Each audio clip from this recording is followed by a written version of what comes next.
Yeah, sort of. We're doing some makeshift work here.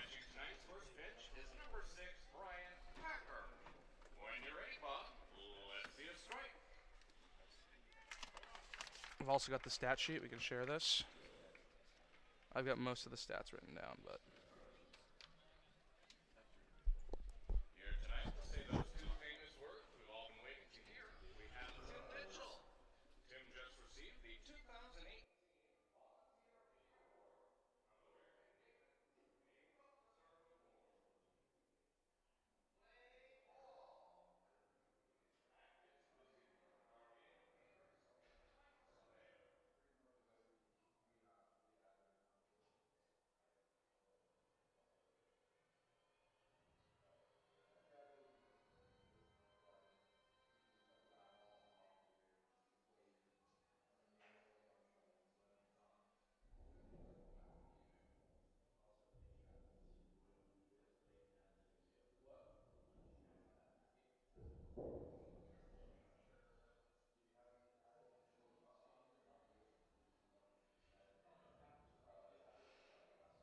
Yeah, no, it's okay.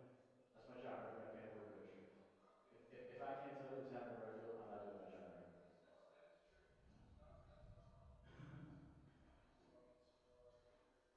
Yeah, big chop.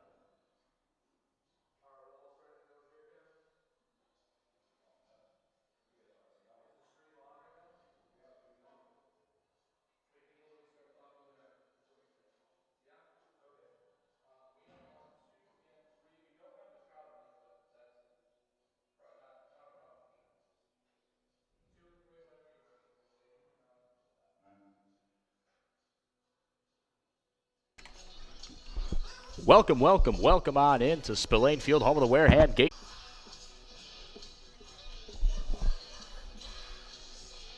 Before we get underway, we started today for the Wareham Gatemen is Mason Fioli, third-team All-American junior from UConn, making his first appearance. Actually just showed up and it was on the roster as of today. Showed up yesterday.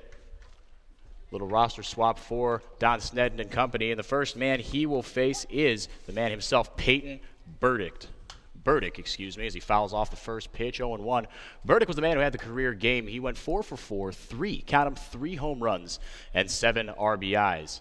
With a very small one-game sample size, he leads the league in pretty much every offensive category, but no doubt there will be some regression to the mean, as that one's hammered foul down the third base line. JD, we mentioned it on the pregame show a little bit, and Fioli, he's got awesome stuff, and part of what makes his delivery so tough is that it is so wonky. He's got a very wild leg lift. well, when you're a left-hander, you're already coming in with a little bit of an advantage. Most hitters are used to seeing right-handers on the mound. Left-handers, of course, kind of that odd breed. And when you look at it there, that high leg kick all the way up, the toe almost comes up near his nose on the leg kick. Kind of reminds me a little bit of another left-hander, Dontrell Willis from the Marlins back in the day. High leg kick from a left-hander, so already tough to face a lefty, and then you add in that leg kick. That gives him a serious advantage over some hitters. Remember Dontrell Willis well as that breaking ball misses way up and away. I'll move the count to 1-2.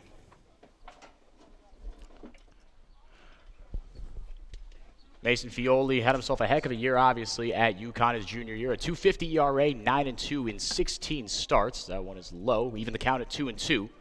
And an absolute strikeout machine as well. 120 strikeouts in just over 100 innings pitched. Gave up 28 earned runs, 49 walks to those 120 strikeouts. You like the sound of those numbers. Infield playing straight up. Here comes the 2-2. Fouled off again. Burdick staying alive. Look at the defensive alignment today here for the Wareham Gatemen in left field. Bryant Packard in center field, Skylar Hunter.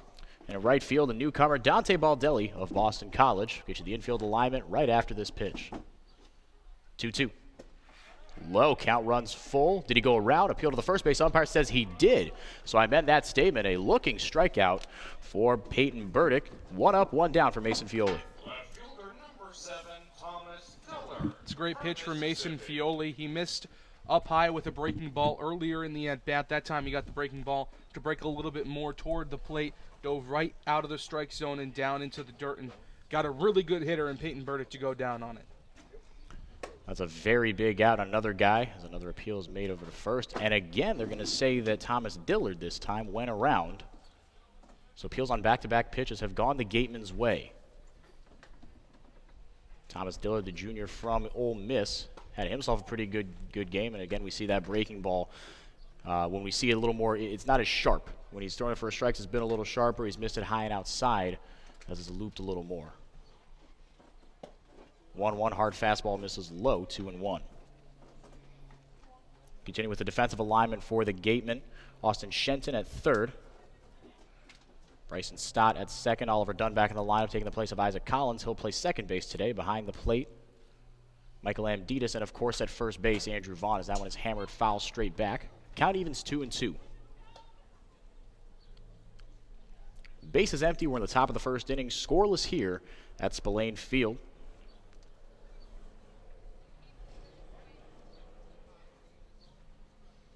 Fioli deals. 2-2 just misses outside with that hard fastball. I like that pitch from Fioli. He has a ball to work with. It was a close pitch on the outer half. Could have been called either way, and you could have even gotten Dillard to chase one. Slaps that one foul, so we'll do it again. The count remains full. Back-to-back full counts. Already through not even two batters. Pitch count working up towards 10 for Fioli. He deals. Payoff pitch, swing and a miss. Back-to-back strikeouts, this one of the swinging variety for Fioli. Fioli's on today, Henrique, and that's a dangerous omen for the Cotuit Kettleers because this kid struggled a little bit in the Cape Cod Baseball League last season when he was with Wareham, but in college he was one of the premier pitchers in the entire country, as you mentioned, a Baseball America, third-team All-American, 2.5 ERA at UConn. Kid's got some special skills. He's an absolute stud, and he throws that first pitch strike in there to Eric Jones, a senior from Davidson College, playing third base today for the Cotuit Kettleers. From the windup, the 0-1 fouled straight back very quickly. Now one pitch away from getting out of the inning. And no surprise that Fioli has worked these hitters into two strike counts every time now. 120 strikeouts this season and just over 100 innings pitched. That's more than a strikeout per inning. Fioli's a special kind of guy. That one chopped over to shortstop. Stottle fielded on two hops. Across the diamond in time. That's a 1-2-3 inning for Mason Fioli. We'll be right back on the Gatemen Baseball Network with the bottom of the first inning. Don't go anywhere.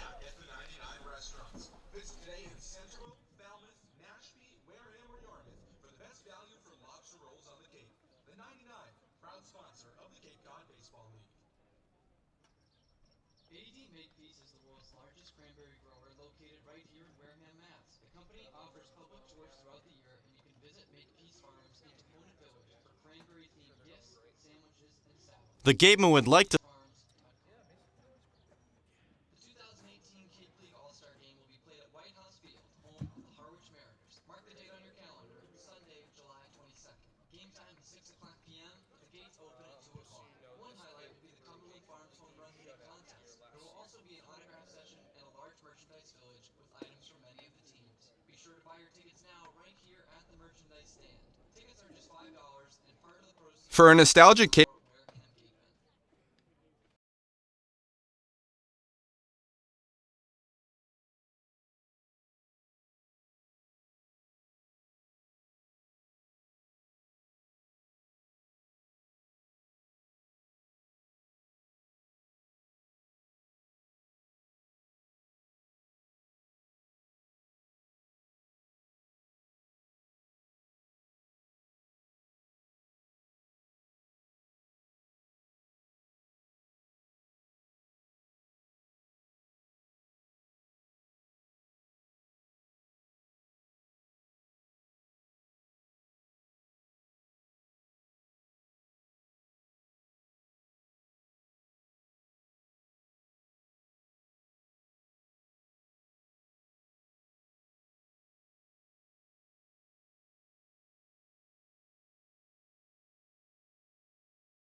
Scoreless in the bottom of the first inning at Spillane Field.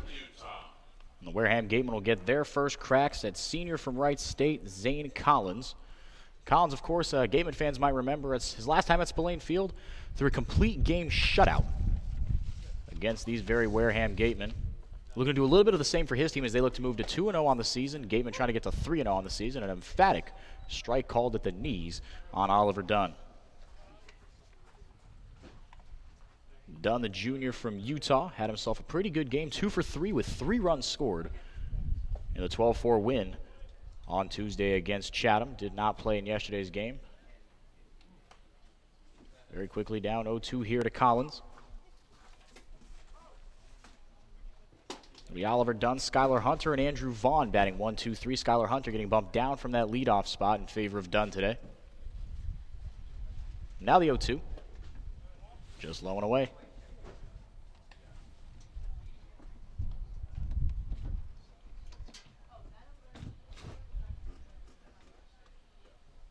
Infield playing straight up, but Jones playing on the bag at third. Swing and a miss. Strikeout number 1 on the day for Zane Collins. Probably the first of many for this young man. Now Skylar Hunter from Purdue will step in. He had 3 pretty weakly hit balls in yesterday's game. Now with wheels like his, you can get away with some dribblers in the infield. So he fouls that one off. But offensively, as far as hard contact, he hasn't been quite where he wants to be. This Purdue team won the Big Ten tournament this past year, or when the 2018 season just wrapped up. Hard ground ball for 3-hole. Wood ranging to his left. A couple shuffles, and he gets Hunter by a few steps. 2 up, 2 down, real quick here for Collins. Pair of left-handers on the mound today, Henrique, and both of them working quickly through the upper part of this lineup. And, you know, that's why I said in the pregame show, outside of Andrew Vaughn, the 1, 2, 3 hitters weren't great yesterday. I'd like to see a little bit more production from the top of this Gatemen lineup and really have them be catalysts and get the game going early and often.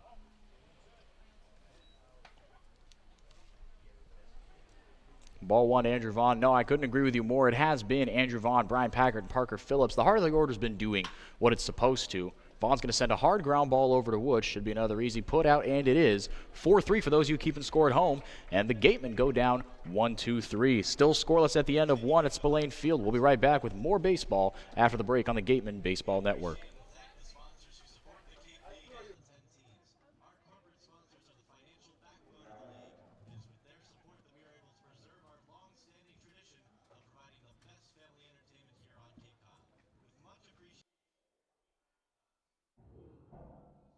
Word.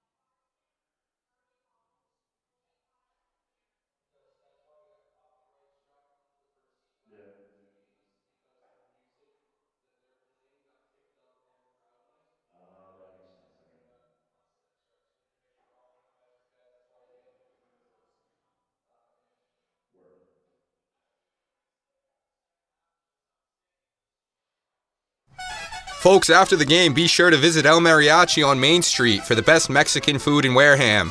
The cantina provides a delicious late-night snack accompanied by fun cocktails.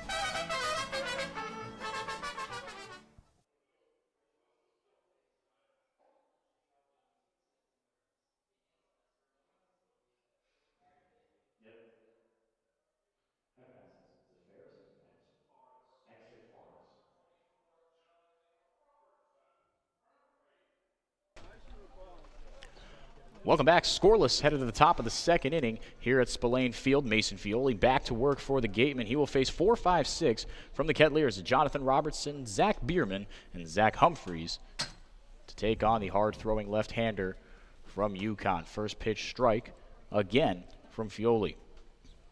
Robertson, a sophomore from Creighton, teammate in the same year as Wareham Gateman Isaac Collins. He saw some playing time yesterday and scored that game-winning run in the walk-off win as that one gets him right on the hip. So first man aboard for Cotuit here. And not only are Isaac Collins and Will Robertson teammates, they're also roommates during the season. Talked to Isaac Collins yesterday. The two of them very good friends. He was excited to play against him today.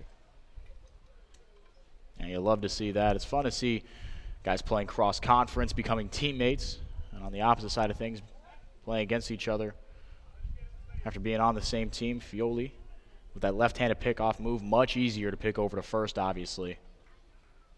All it takes is one step. You can see cautiously leading off Robertson at first. Another pickoff attempt. This time the ball's actually thrown. Nothing doing, though. Zach Bierman, the batter, designated hitter, senior from Coastal Carolina University. First pitch, high, towering fly ball. Ranging foul behind the plate. Amditas looks up, but it'll go foul. Bierman just added to the roster, the Cotuit roster, yesterday, actually. But this is a guy that you're kind of surprised that he wasn't on a roster before the start of the season. All Sun Belt first team with a .302 average, slugged .561 with 14 doubles and 13 home runs. Kid's a great player. His first season in Division I this year after transferring over just last season from Polk State College.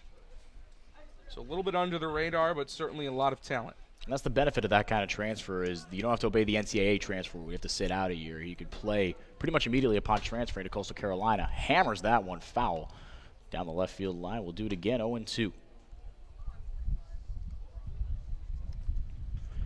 Gatemen in their all-white uniform, same as yesterday. Bright red numbers on the back with the blue trim. Dark piping down the sides of the pants. And Gatemen in big block letters in red across the chest. The 0-2.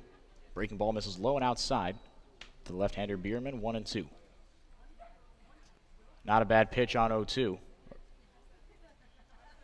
It's another one of those waste pitches. See if you can get him to chase some soft stuff out of the zone. Couldn't get him there, but he's still in a hitter's count.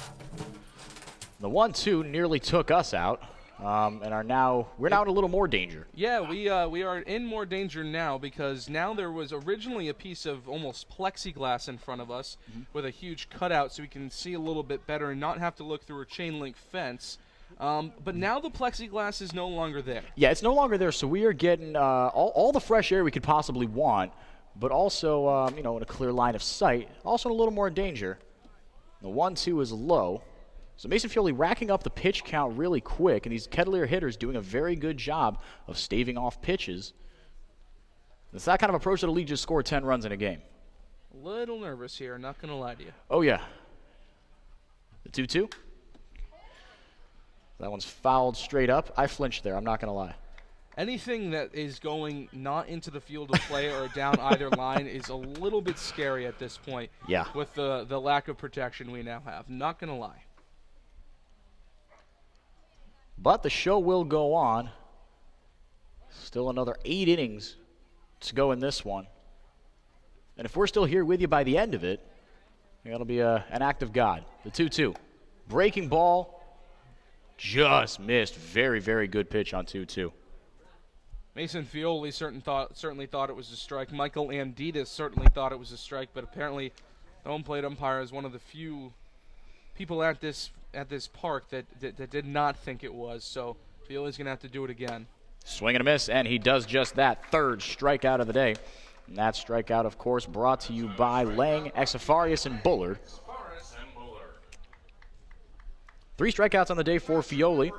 Jonathan Robertson stays at first, so with one down at the top of the second inning, here comes Zach Humphreys, one of 2 TCU Horned Frogs in this lineup. Adam Oviedo, 2 spots further down.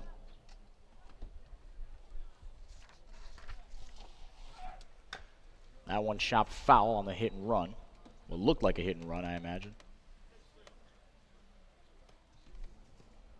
Robertson pretty big over there at first base. 6'1", 210, not somebody you'd typically see taking off. Kind of a bigger frame, a bigger build, powerful guy. And we talked to Isaac Collins, who of course was his roommate at college and his teammate at Creighton, and he said he's country strong, working on the farms in good old Loose Creek, Missouri, where he grew up.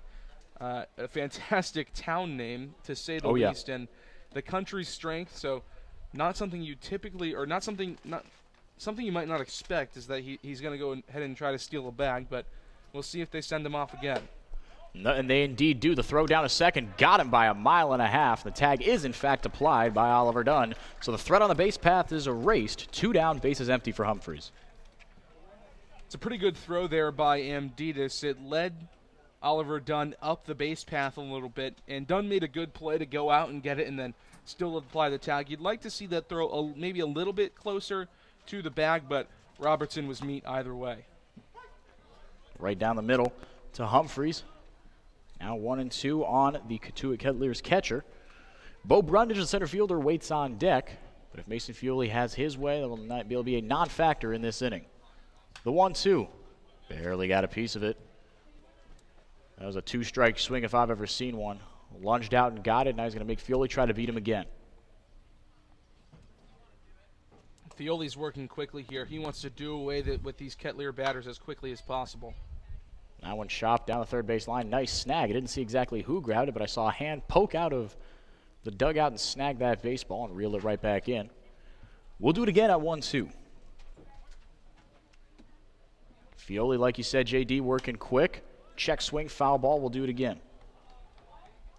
And like you mentioned, Henrique, the Kettleers are doing a good job of working Fioli's pitch count up. We typically see an innings count or a pitch count of some variety for these guys in the Cape League coming from their college coaches. You know, I only want my guy throwing X amount of pitches, X amount of innings in a season. And it's a good, so their outings are already going to be short. And then Cotuit forcing their way to full big counts makes it a lot easier to get Mason Fioli out of the game.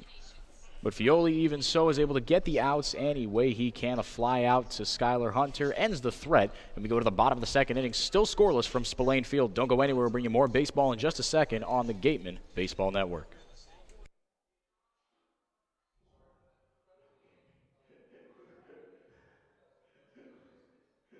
At the intersection.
Whatever your goals may be.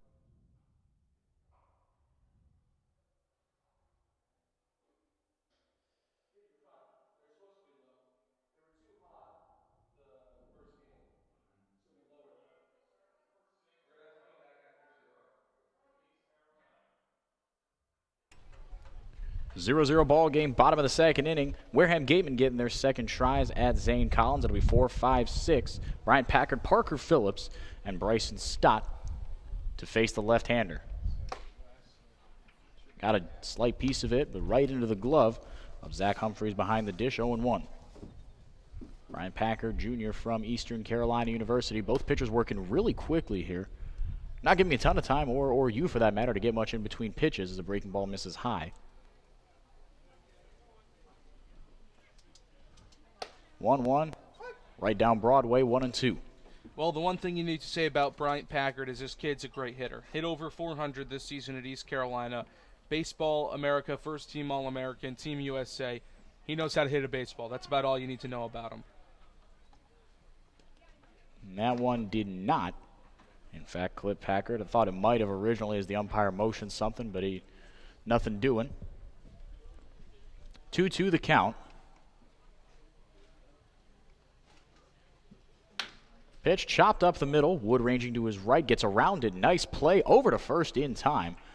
Made it a little more complicated than maybe it should have been, but he got the job done. 3 straight putouts for Wood at second base. He made it a little bit complicated, but it took a weird hop off the lip of the grass. The inner lip of the grass it was going straight toward center field and then it took a weird hop off that grass, and then it started traveling in the direction of right field. So a good play that time by Corey Wood from Coastal Carolina to make that play and continue his impressive day in the field. Breaking ball falls in there for strike one against Parker Phillips, another guy who's been on an absolute tear from Austin Peay State. Went 1 for 3 yesterday. Double, run scored, and a walk.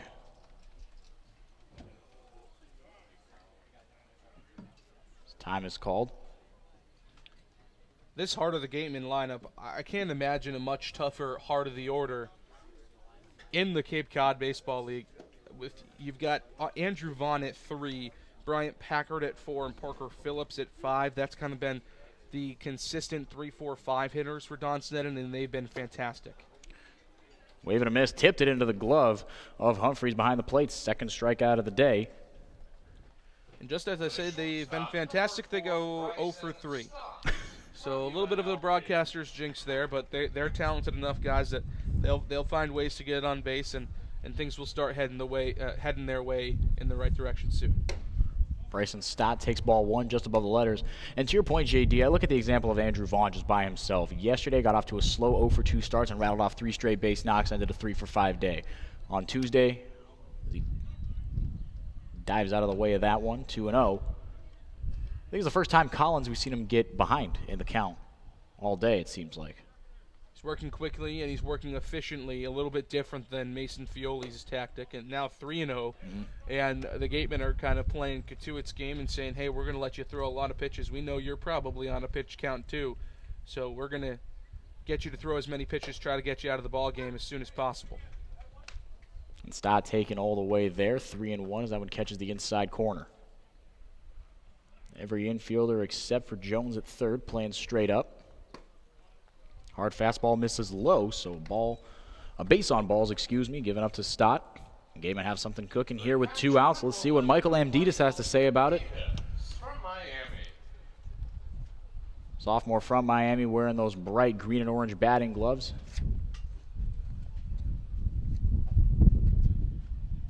And with a neon yellow bat handle to boot. For some reason, the lights stopped working tonight, and this game went too late. We just have Michael Amditis light up the field for everyone. Ball 1 delivered outside. He's a colorful guy. Florida, kind of a colorful state. Yeah. Goes to school at Miami, a hometown of Boca Raton, right in that same area. So a lot of color from Michael Amditis. Sharp breaking ball catch as part of the zone downstairs. Saw another pair of Miami Hurricanes from that tough ACC conference here yesterday for the Harwich Mariners. Gabe Rivera, as well as Raymond Gill. Each had multi-hit games in their 3-2 win on Tuesday over Orleans, but were relatively silent yesterday. The 1-1. Breaking ball did not do much breaking, missed way outside, 2-1. We've actually seen at least one Miami Hurricane on every Gateman opponent team thus far. I think this Cotuit team might be the first one without a Hurricane on it. For sure in the starting lineup, strike on the outside corner. Gregory Valise didn't pitch for Chatham, but he's a teammate of Michael Amditis at Miami. And then you mentioned Ray Gill as well as Gabe Rivera yesterday for the Harwich Mariners. 2-2 off on the pitch is going to be caught in a pickle. Robertson mishandles it. Under the slide is Bryson Stott. Very well done. A bit of a caught a break there as Robertson had him nailed, but had a little trouble on the transition. So now a runner in scoring position, but still a tough 2-2 count to Michael Amditis. Listen, if you're the Gateman, you'll move the runner up to into scoring position any way possible. Stott it looked like he was going to be caught, but did a good job, just stayed consistent. Breaking ball ball not going to matter. Yeah, breaking ball catches the outside corner. Amditis didn't really like the calls. He walks back to the dugout. So the Gatemen strand 1 and scores 0. We go to the top of the third, and what's looking to be like a pitcher's duel here at Spillane yet again. We'll be right back. More baseball coming your way on the Gatemen Baseball Network.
0-0 ball game through 2 in the top of the third inning. Mason Fioli still working for the Gatemen. 7, 8, 9. He's retired everyone more or less in order. Aside from hitting Will Robertson in the second inning, but he was caught stealing, so Fioli still has faced the bare minimum number 7 batters right now as he delivers strike 1. And part of the reason has been those first pitch strikes from both sides, really, limiting the base runners on either side. 0-1. Got a piece of it. Foul ball, 0-2. Adam Oviedo waits on deck. Corey Wood has had plenty of action in the field. Will get his first hacks at Fioli. That's in the 9-hole today, the junior from Coastal Carolina. 0-2 checked his swing. Did he go? He did. As Amditas tags him to complete the strikeout. And that strikeout, of course, is brought to you by Lang, Exafaris, and Bullard. 4th of the day for Mason Fioli. I really love how aggressive Fioli has been in this game. He's saying, listen, I was one of the best pitchers in the country this season. These guys are not scaring me. I'm going to go right after them and try to work quickly. He's doing exactly that and didn't miss by much with that fastball 1-0. Oviedo, the sophomore out of TCU, steps in with the bases empty and 1 out here in the third inning. Swinging a high, towering fly ball, shallow right field. Coming in on it is Baldelli. Converging is Vaughn. Baldelli calls off his first baseman, makes the catch in foul territory, and we've got 2 down. The second baseman, number 2, Corey Look Wood. at that. Mason Fioli makes a teeny tiny mistake on the first pitch of the at-bat. Comes back and then gets Adam Oviedo to pop out into right field. He has been absolutely stellar on the mound so far. Corey Wood steps in, and he will continue what has proved to be a futile effort for the Kettleers to try to figure out Mason Fioli. A rare miss on a first pitch, 1-0 is the count to the junior from Coastal Carolina.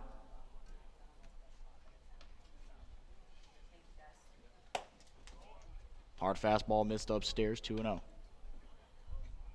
And surprising to see Wood coming out of the 9-hole here for the Kettleers. All Sun Belt Conference first team this season at 296 and was on base 43.5% of the time for the Coastal Carolina Chanticleers this season. So a very good 9-hole hitter here for the Kettleers.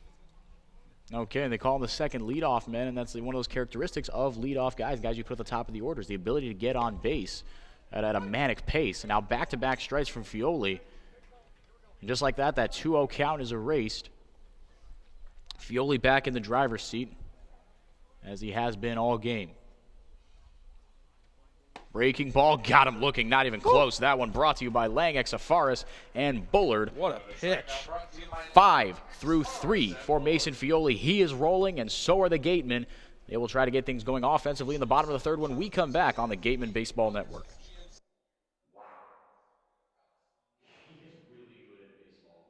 Head on over to B.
Welcome back, 0-0 ball game, bottom of the third inning. Enrique DeMora and J.D. Rachi, happy to have you here with us whenever, whyever, and wherever you're tuning in.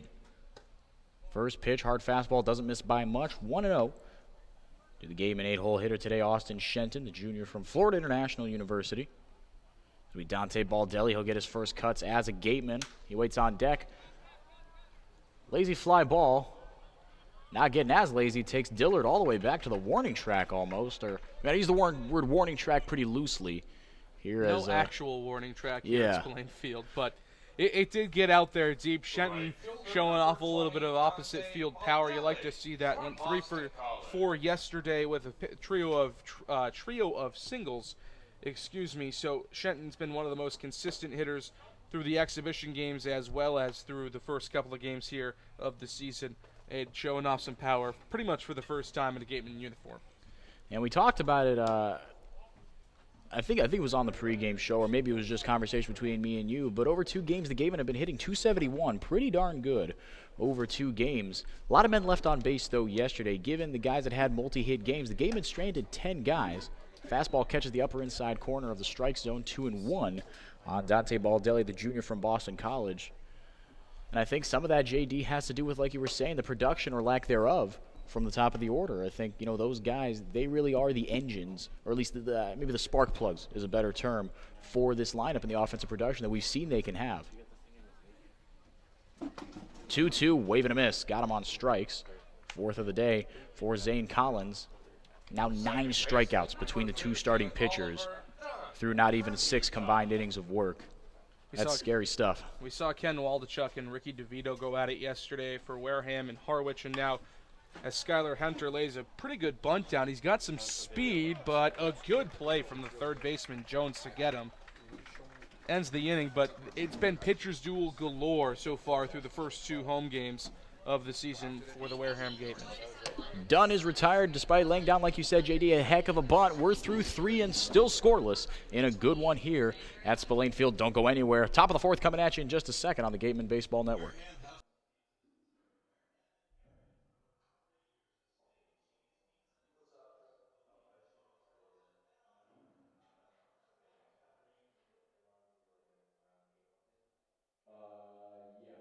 Cape Cod Healthcare.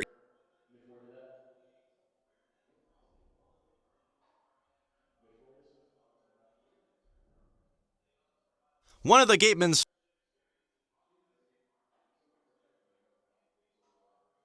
At E.L. Morse.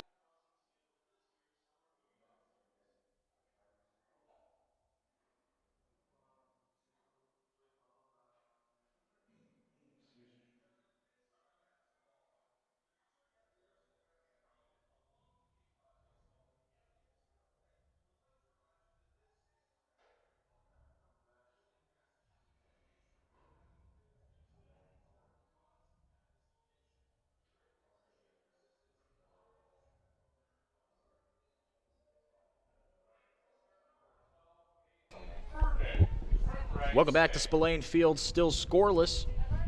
Here come the Kettleers, in the top of the 4th inning, top of the order.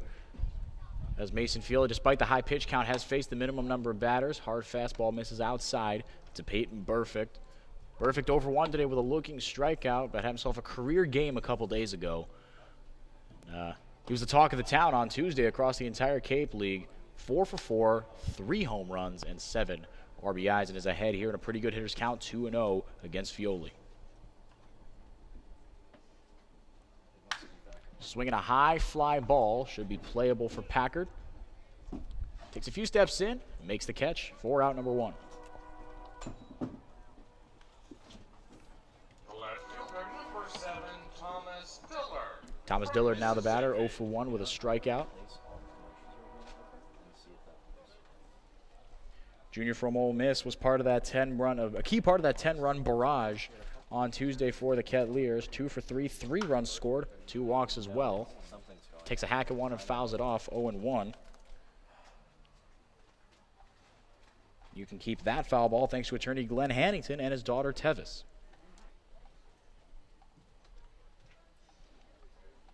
The 0-1, looping breaking ball, got him at the knees. How much break do you think was on that? At least 6 inches. The breaking ball has been fantastic. We saw the last strikeout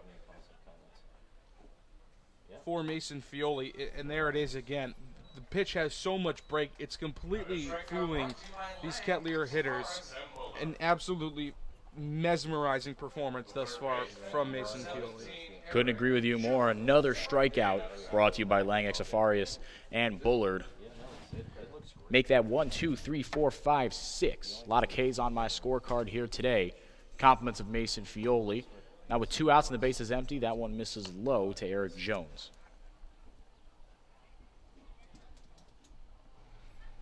But to your point, I mean, he has a good fastball, but it's been a breaking ball that has been his put-out pitch of choice today for Fioli. The 1-0 just misses outside. And a breaking ball like that is made so much better when you have a good, hard, upper 80s, low 90s fastball like Fioli does. The pitches complement each other extremely well. 2-0, up about 1.5 miles high. Amditas looks up, takes off his mask, ranging towards the backstop, makes the catch as he drops to his knees, and yet another 1-2-3 inning for Fioli. He is rolling. We go to the bottom of the 4th inning here on the Gatemen Baseball Network.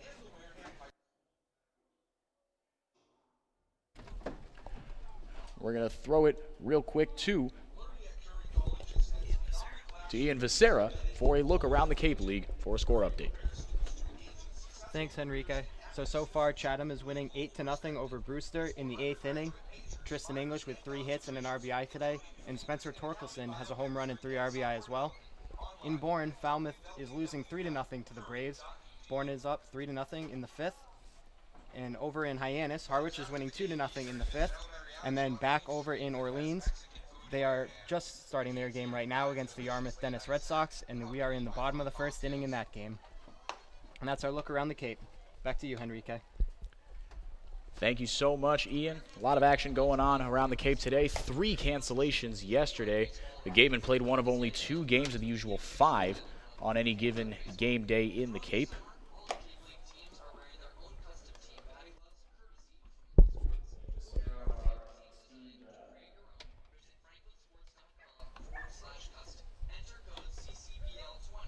Ian Becerra, our esteemed beat writer, one of many interns we have here, from game day ops to media, broadcasting, writing, all these intern positions, and the program they have here at the Wareham Gatemen Association, sponsored by Wareham Crossing. As we go now to the bottom of the 4th inning, it'll be 2-3-4, getting ready to face Zane Collins. And you mentioned it, a lot of these guys do have innings/pitch limits, JD. And usually 4 is what we've seen guys early on in the year. We saw Joey Matulovic be limited to a hard 4. Ken Waldachuk as well, no matter how well they were doing. Breaking ball misses low to Skylar Hunter. I don't have a fantastic look at either bullpen, as there's no real bullpen out there in right. Or right to next to the 330 sign. So that one is hammered out on the left center field. Will that get down? It will not. Nice running catch from Bo Brundage, as he ranges to his right and makes the grab for out number 1. We talked about the pitch counts, Henrique, but, Zane Collins pitched a complete game shutout last season, so maybe Wright State not as strict as some other teams in terms of pitch count, and Collins has looked absolutely fantastic today, facing just 1 over the minimum, still has a no-hitter going here against the Gatemen. First pitch, another hard hit ball to the exact same spot. This was going to take Brundage a little further back, though. That'll roll all the way to the wall. Going to be extra bases for Andrew Vaughn. Surprise, surprise. He's in there with a stand-up double. Making us look a little prophetic here, off to a little bit of a slow start. Was this 3-4-5? Now we've got to see what Brian Packers, as he steps up to the plate, is going to do, as well as Parker Phillips. But Vaughn now with hits in 3 straight games after going 3 for 5 yesterday. Second time we've seen the broadcasters, Jinx, completely mess up these players today. I'm talking about how the left-hander Zane Collins has a no-hitter going, and, well, Andrew Vaughn promptly ruins that no-hitter with a double.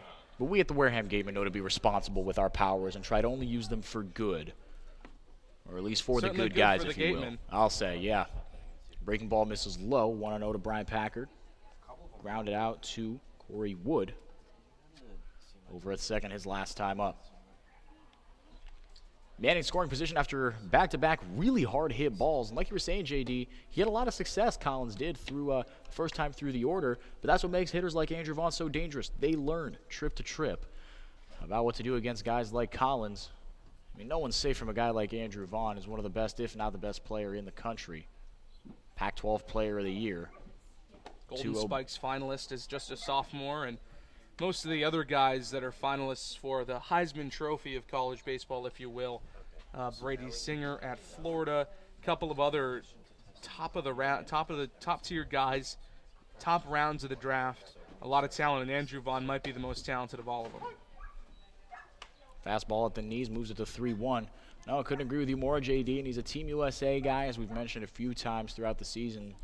So before he takes off, whether you're watching or listening, really appreciate the kind of talent that you got in front of you in Andrew Vaughn before he takes off to do bigger and better things, some might say. That one misses low.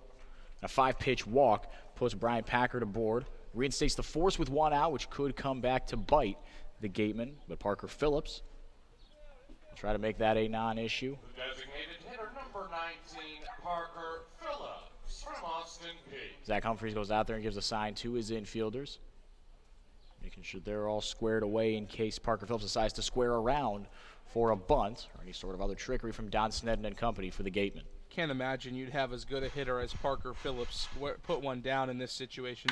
I think you let him swing the bat. And he does just that and sends a high fly ball into shallow center field. Coming in to make the catch is Brundage. 2 down, and I agree with you, JD. If it's a guy like Phillips, you let him swing the bat. A bit of a wasted opportunity there. So now with 2 down, here comes Bryson Stott. Well, that just comes down to a quality pitch from Zane Collins. Not many pitches are going to fool or make Parker Phillips fly out to center field as weakly as he just did there. He had a slugging percentage at .709 this season at Austin Peay, 18 home runs, tied for 7th in the country in big flies. So the kid can hit, as many of these Gatemen can. And that just comes down to Zane Collins executing the game plan and throwing a really good pitch. Changeup doesn't miss by much, 1-0. And showing a lot of mental fortitude as well. Bit of a rough start to the inning for Collins. That one misses outside as well, 2-0. The line out off the bat of Skylar Hunter and the double off the bat of Andrew Vaughn. 2 of the hardest hit balls we've seen all day. Probably the 2 hardest hit balls we've seen all day. Then a 5-pitch walk to Packard. But like you said, JD, beautiful execution against Parker Phillips. Fouls that one off, 2-1. 2-0 green light for Stott. And again, you can't really give the red light to any of these guys for the Gatemen.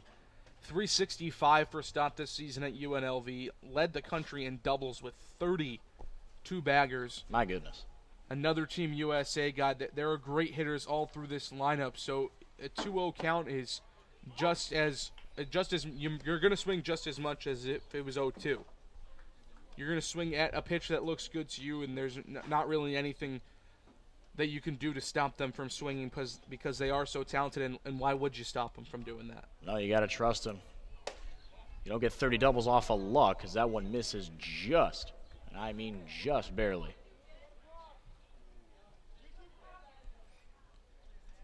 Humphreys calling out something, pointing over in the direction of Corey Wood over at second base. They're actually playing Stott to go the other way here. There is a huge gap in right center field. If he can get a ball out there, it's going to score 1, maybe 2 runs. Off on the pitch are the base runners. That one chopped right side. Nice scooping grab by Robertson to retire the side unassisted. And the Gatemen strand 2. Zane Collins bounces back nicely for the Kettleers. We'll be right back with the top of the 5th inning here from Spillane Field on the Gatemen Baseball Network. The Gatemen would like to thank Wareham Country Market for helping to feed the Gatemen players and staff after games. They are located about a quarter of a mile from the field on Route 6, offering a convenience store, a Dunkin' Donuts, and a deli. The Mezzaluna restaurant is a third-generation family-run Italian restaurant celebrating 80 years in business. Located on Main Street in Buzzards Bay at the foot of the Bourne Bridge, Mezzaluna specializes in Italian cuisine, seafood, steaks, and chops, and offers fresh nightly specials, a lunch menu that's the best deal in town, and serving Cape Cod's famous prime rib every Wednesday and Saturday. Enjoy outside dining in the summer months and a full bar and lounge area year-round. Book your private function in one of our many function rooms. Although reservations are not required, they are always recommended. Come enjoy the feast at Mezzaluna, the Italian family restaurant. For a nostalgic Cape Cod vacation experience, head to Bay Motor Inn, where guests are treated like family. Located in the heart of Buzzards Bay Village, this 1950-style cottage colony still provides you with up-to-date amenities. The Gatemen thank the Bay Motor Inn for their support.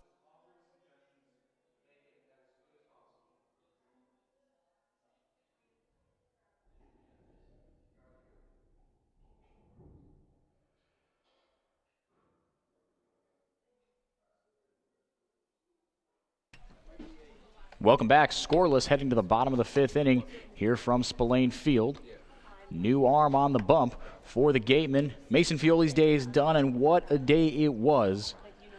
We talked about how dominant he was. He controlled the tempo of the game. 6 strikeouts for the junior from UConn, and replacing him is a Pac-12 man, Connor Lunn, 6'4", 220 righty out of Carlsbad, California, originally USC. That's where he plays his ball right now.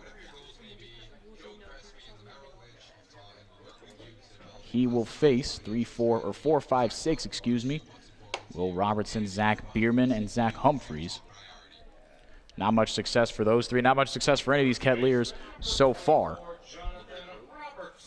But Robertson will get another crack at Gatemen pitching, see if he has a little more success against Lunn. And this is where I think the pitch count kind of comes into play for the Gatemen. Fioli was working on a no-hitter, but you got to pull him as we head to the 5th inning because he's probably on a pitch count from UConn. They want to keep him fresh as he heads into his senior season. And Fioli's stat line, whole lot of goose eggs. 4 innings pitched, no runs earned or otherwise. As like you said, JD, no hits, no walks, 1 hit batsman. And that was the guy standing at the plate right now, Will Robertson. He's going to chop that one over to second base. Dead hop, underhanded throw. Nice play by Oliver Dunn at second base, adjusted to a weird hop off the lip to get Robertson one away. And I should correct myself. Mason Fioli heading into his junior year at UConn, one of those rare kind of players that get to play in the Cape League after their freshman season, a stellar sophomore season at UConn. And he's played summer ball. This is his 3rd year now in a row playing summer ball. Played for the Worcester Bravehearts of the Futures League 2 seasons ago, the Gatemen last year for a couple of games, and now back with the Gatemen this summer as he heads into his 3rd year of college. Righty fires a hard fastball right at knee level to Zach Bierman, the designated hitter from Coastal Carolina, 0 for 1 with a strikeout earlier in today's game. And Fioli's pitch count wasn't able to get a final read on it. That one is fouled off. The left field corner giving chase is Packard, but 2 no end. Yeah, like I said, I wasn't able to get a final pitch count. That being said, it was, if I remember correctly, midway through the 2nd inning, it was at 34. 24 strikes and 10 balls, obviously a good ratio for Fioli. You don't get 6 strikeouts without that kind of ratio. The 0-2. Checked his swing, got a piece of it. Amditas not able to hold on to it. I think he might have gotten a piece of his glove as well. Rolls at the backstop, and we'll do it again. 1 out, bases empty, scoreless. In the top of the 5th inning, Gatemen trying to move to 3-0 on the season. Kettleers to 2-0.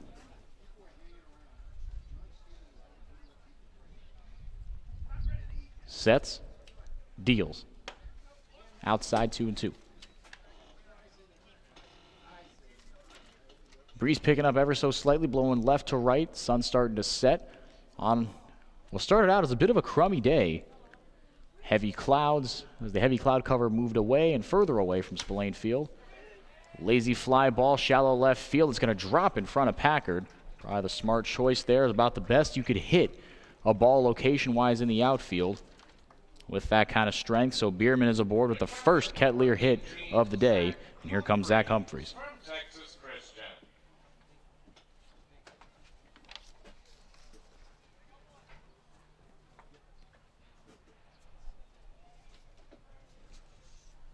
So first hit of the day for the Kettleers as soon as Mason Fioli comes out of the game, and even then it was one of those in-between kind of what are you going to do is a pop-up that was just a little bit too short for Bryant Packard to come get.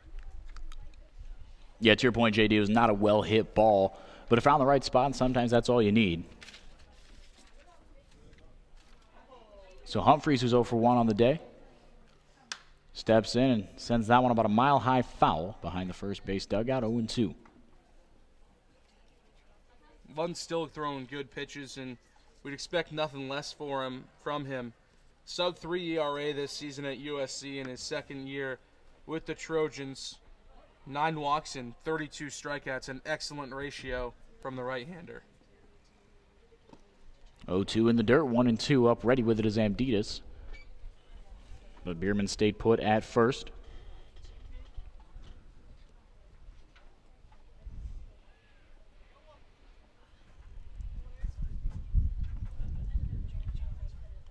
Now Lund comes set, chest high from the stretch, the 1-2.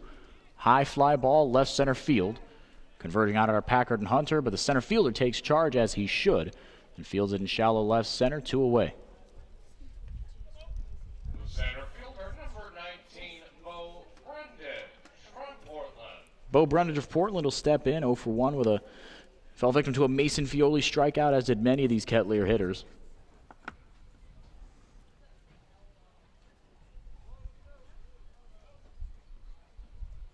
Infield almost straight up.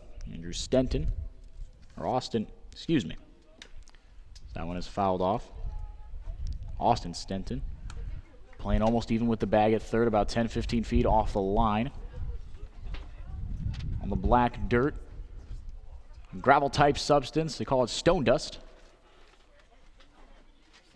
Leaving almost tire mark, skid mark type markings on baseball pants everywhere at Spillane Field, but no one's getting run over. They're just sliding around out there. But around home plate and around the pitcher's mound, it is conventional dirt. And no dirt along the warning track because it doesn't exist. This field doubles as a football field for Wareham Middle and High School during football season. 1-1, just outside 2-1. The fence that goes 315 to left, 330 to right, and 412 to dead center, easily removable for this multi-purpose ballpark. Brundage waits on the 2-2, or the 2-1, excuse me. He'll get it, swings right through it. There, now it's 2-2.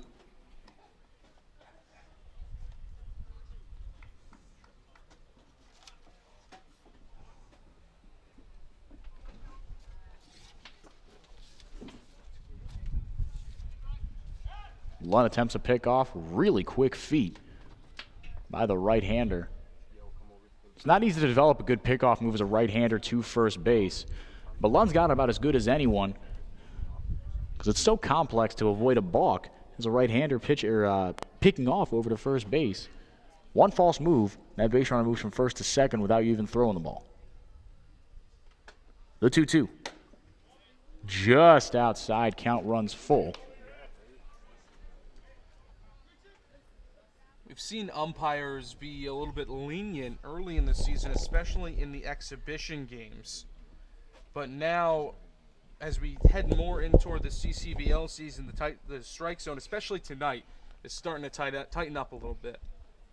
The payoff pitch. Runner takes off. High fly ball. Shallow center field should be playable. Hunter comes in on it, reaches up, and makes the grab. 4 out, number 3. We're going to send it to our sideline.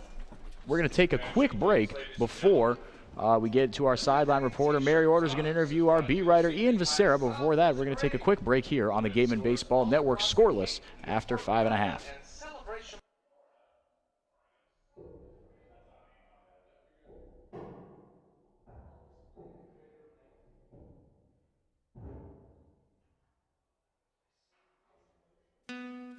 Wareham House of Pizza has been serving Wareham and Marion for over 40 years with steak and cheese, pizza, and subs. Located in Shaw's Plaza, head on over for pickup or let them deliver to you.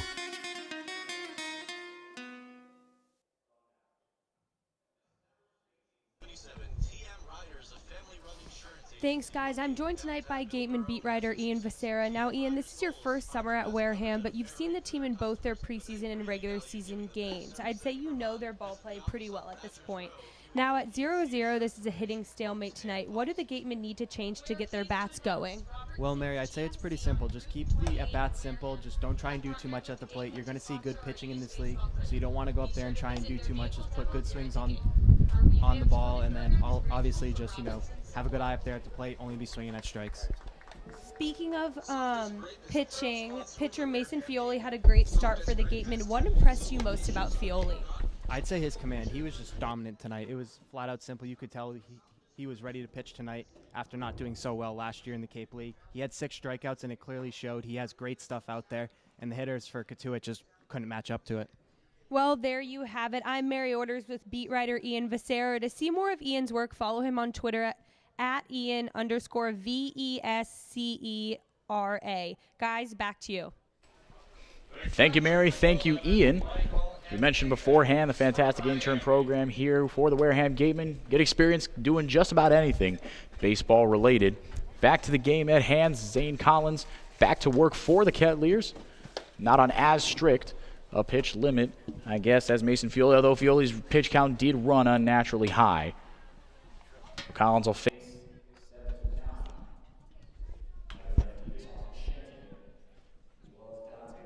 That one is lifted routine into center field. Bo Brundage makes the catch for out number 1.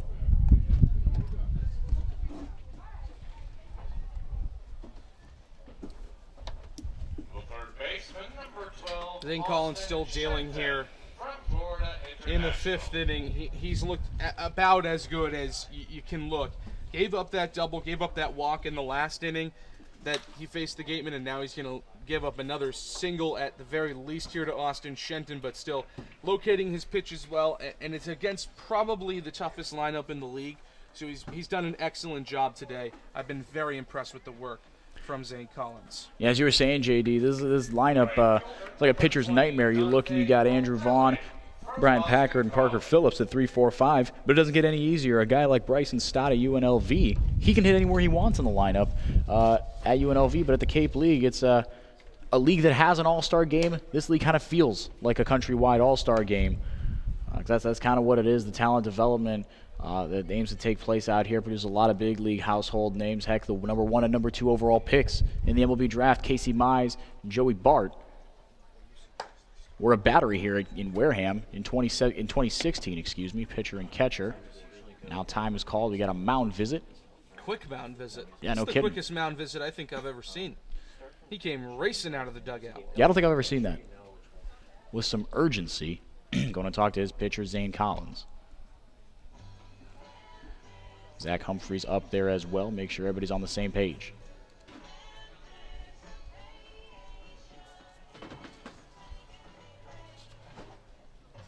Make sure when there's a pitching change, you got Everything seems to be in order. The runners retreat. And we're back underway. Dante Baldelli takes a hard fastball in the dirt on 2-0, 3-0 now on the Gatemen right fielder. Baldelli, junior from Boston College, getting his first appearance today as a Gateman. Hasn't seen a ton of action out there and right on the fielding side of things, 3-0. Taken all the way and to a good end. He's aboard here with 1 out, 2 on, 1 out for the Gatemen. Now another quick mound visit. No speedy coach involved this time. Just pitcher and catcher making sure they're on the same page. Talked about the Gatemen's uniforms earlier. The Kettleers in their maroon tops with Cotuit across the front in black letters. Numbers right below that on the left chest.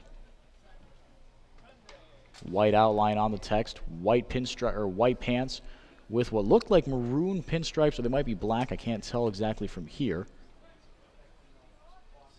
The maroon hats with the black Old English C on them.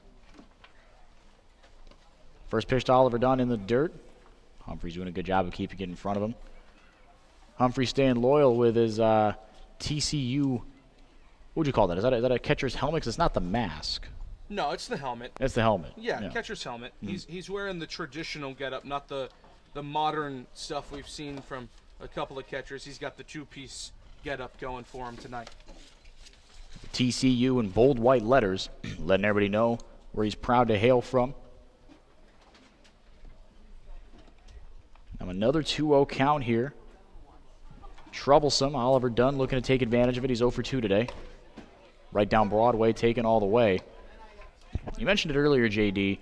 The Kettleers kind of started playing this game of making Mason Fioli beat them, and he responded to that challenge, but now the Gatemen being a little more patient at the plate. And Zane Collins has started to balk a little bit, not literally, metaphorically. Ground ball over to second. This could be 2. Over Oviedo. Not in time, so it'll be 4-6. It'll be a 4-6 fielder's choice for those of you keeping score at home. Put runners at the corners with 2 down. Still haven't seen a traditional double play turned in any Gatemen game this season. Not in the preseason, not in the first 2 games, and still not here tonight. Not that it seems to have been much trouble for the Gatemen, as they are 2-0 on the year. A couple of very exciting 9th innings in back-to-back games for the Gatemen. One of them became, as our own Cam Stewart put on the pregame show, a laugher. But it was far from that before that offensive explosion. It was a bit of a nerve-wracking game. Kind of a sloppy one for the Gatemen, but they came away victorious over the Chatham Anglers 12-4. Now with runners at the corners and 2 down, here comes Skylar Hunter. Hammers that one. What a catch by Jones at third. Leaves his feet to his right side. Eric Jones with a highlight reel play. They call it the hot corner for a reason. And the Gatemen strand 2. We'll be right back. We go to the top of the 6th inning here from Spillane Field on the Gatemen Baseball Network. The Beach House Grill at Chatham Bars Inn Resort and Spa is the perfect spot for a seaside lunch or evening clam bake. A proud member of leading hotels of the world.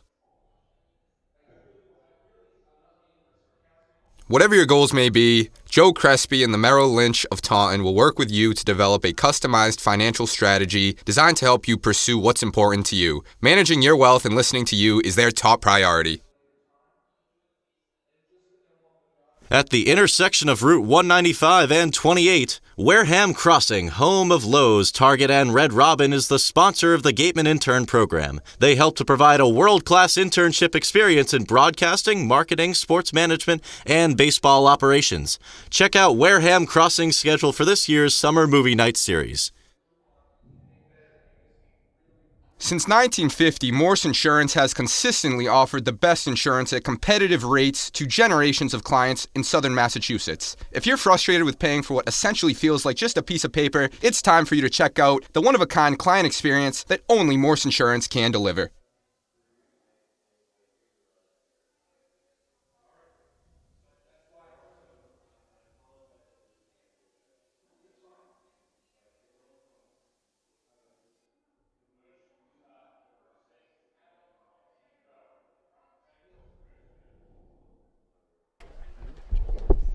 Welcome back. Scoreless through 5.5. Connor Lund back to work for the Gatemen. He'll face 8-9-1 for the Kettleers. Strike right down Broadway to Adam Oviedo of Texas Christian. 0 for 1 today as he popped out. It's about Dante Baldelli out there in right. Mentioned the relatively little action he's gotten. Swing and a miss. Wow, big sweeping breaking ball out of the hand of Lund. 0-2.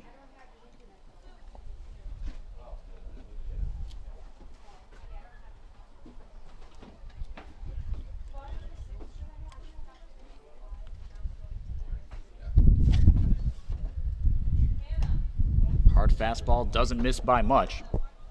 But a good kind of waste pitch, as you like to call it, JD, on 0-2. And on 1-2, Lund still very much in the driver's seat.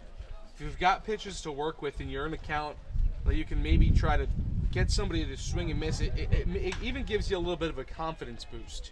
That one has popped out. He might go to Baldelli twice, and he does. Routine play for the right fielder from Boston College. 1 up, 1 down here in the 6th inning. Corey Wood, who he has seen plenty of action in the field for the Kettleers. And now that we don't have that plexiglass in front of us, not only does it put us in danger of a foul ball coming back to get us, the wind also now whipping through our broadcast area, papers flying everywhere, and one of our producers, Cam Gonsalves, making sure that we're all good up here. Want to give him a shout out for coming and getting those papers out of my way, making sure they're not flying onto the field in the middle of a play. Yeah, we're all a team up here in pretty much every sense of the word. It's a cozy press box, but I wouldn't have it any other way. 1-0, dives inside. 2-0, the left-handed Batting lefty, fielding righty, Corey Wood. You kind of forget about the fact that there's no plexiglass in front of us. We got to stay alert, JD. We do. President Tom Gay making sure he came over to us and said, you know what, guys, now that that's not there, you got to make sure you're on your toes. I mean, you certainly have been, but it's hard to remember sometimes to be completely aware. But we'll be aware if another one comes back. That's for darn sure. The 3-0 pitch. Upstairs, he lost him. 4 straight pitches issue a walk to Corey Wood. For the second straight inning, the Kettleers have a man aboard. Number 12, Gatemen Pregame. Only 3 men have reached all day for the Kettleers. One of them was erased on a heck of a throw by Michael Amditas from behind the plate. That was Will Robertson back in the second inning. Zach Bierman, the only hit of the day for the Kettleers. He was left stranded in the 5th. Now let's see what Cotuit can do here. With nobody out and a man on first, strike at the knees to Peyton Burdick. This is the perfect opportunity for Cotuit to get back into this game, as you mentioned, Enrique. Peyton Burdick is the best hitter thus far, at least, in the CCBL this season. I'd say it's him and Andrew Vaughn, pretty much 1-2. And he's the catalyst at the top of this order. He's the guy that you want to get it going, and the Gatemen have to do a good job of trying to eliminate the threat here. 1-1, hard ground ball up the middle. Gonna not get through, diving stop, trying to go over to first. Not in time by a half step. Stott made a heck of an effort. Popped up in a heartbeat. Did the best he could. I imagine they'll rule that an infield single. Not much Stott could have done with that one. 2 aboard, 1 out for the Kettleers. That's what you need from Burdick. At the very least, move the runners up 90 feet. Now you got runners at first and second for another really good hitter in Thomas Dillard. Dillard, pair of strikeouts on the day. But both of those have followed a Peyton Burdick retirement of some kind. So let's see what he can do with runners in scoring position. Cotuit with about as good of an opportunity as they've had all day to try to break this scoreless tie here in the 6th inning. First pitch hammered foul, almost straight back. Pinballs around between the netting. It actually hit the school here, and it hit the school so It high hit the that building. even on the descent, it still came back over toward the Kettleers dugout. It looks like their videographer down there nearly got it in the head, but was able to duck. A very interesting play, not something you see every day. After that one, here comes the 0-1. Swinging a high fly ball. Shallow left field. Making the catch casually is Packard. 1 away. 2 away, excuse me. Good job from Lund. Give it up a single and a walk back-to-back. Settles back in and gets a good hitter, and Thomas Dillard to fly out, and that's what you want to see if you're the Gatemen. Now here comes Eric Jones, batting for the 3rd time today. The senior from Davidson College made an absolutely awesome play to end the threat for the Gatemen about 3 or 4 minutes ago. A diving stop over there at third base to save a run or 2. Keep this game scoreless. I was going to see if he can do just the opposite of that at the plate. Righty on lefty matchup, 2 down. First pitch fastball, misses low. Like you said, JD, really good fortitude shown by Connor Lund. He gave up that single, he gave up the walk and back-to-back at-bats, but he's also gotten a pair of flyouts. Like I mentioned in the pregame show, I think this entire Gatemen team has shown an incredible amount of mental fortitude in the early going. Nothing has been easy this season for Wareham. They are 2-0, the only 2-0 team in the Cape Cod Baseball League, but they've shown the fortitude to get through tight games, close games, and come out on the right side of things both times thus far, trying to do it again tonight against Cotuit. 1-1 to Eric Jones. Will Robertson waits on deck, the sophomore from Creighton. Best friend and roommate of Wareham Gatemen, Isaac Collins. The 1-1 in the dirt, 2-1.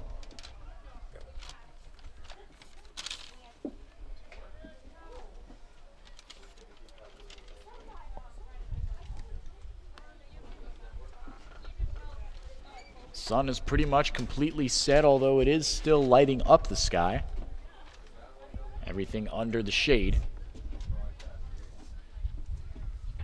Here at Spillane Field, lights are on. 2-1, hammered into right field. That's going to get down for a base hit. Coming around second is Corey Wood. The throw to the plate will not be in time. 1-0 Kettleers. Throw to second, and they will get at first, trying to stretch it into a double. Eric Jones, but he does the job and gives the Kettleers a 1-0 lead. First time the Gatemen are trailing all season long. And now it's it's going to again be a test of the mental fortitude of this Wareham team to see if they can get back into this one and tie it up and eventually win here at Spillane in late innings. All of a sudden, a little more exciting here at Spillane, like you were saying, JD. We'll be right back with the bottom of the 6th inning. See how the Gatemen answer on the Gatemen Baseball Network. The Wareham Gatemen thank Reed Custom Soils for your support. Reed Custom Soils is New England's most experienced precision soil blenders and is trusted by over 300 golf courses throughout New England.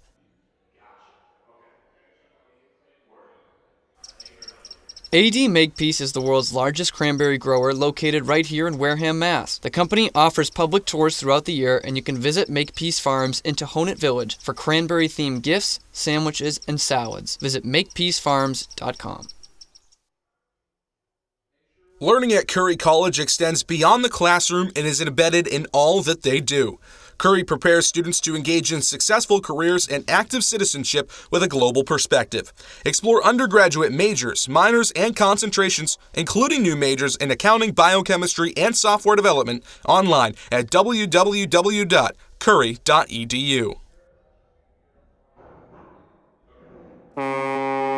Since 1981, the Northeast Maritime Institute has been one of the forerunners in private maritime education and training in the United States and around the globe. They have been recognized by the International Maritime Organization as well as the U.S. Coast Guard for their top-quality maritime education, facilities, faculty, and staff. Northeast Maritime Institute, America's premier two-year maritime college.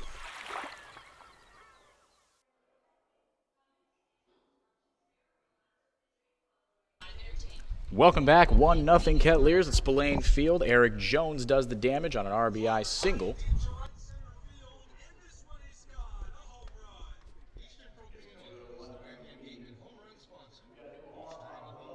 White from Mississippi State. For Cotuit, he will come on in relief of Zane Collins.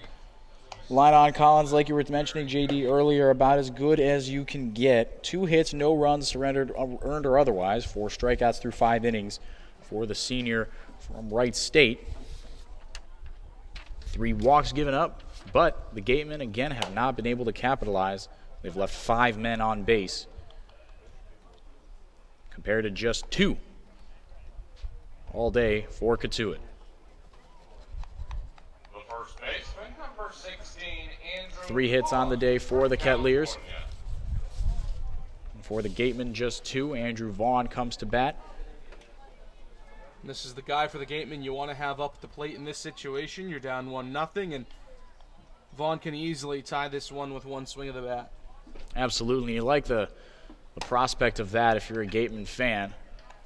Colby White very quickly not giving him a ton to hit. Doesn't matter. Either one.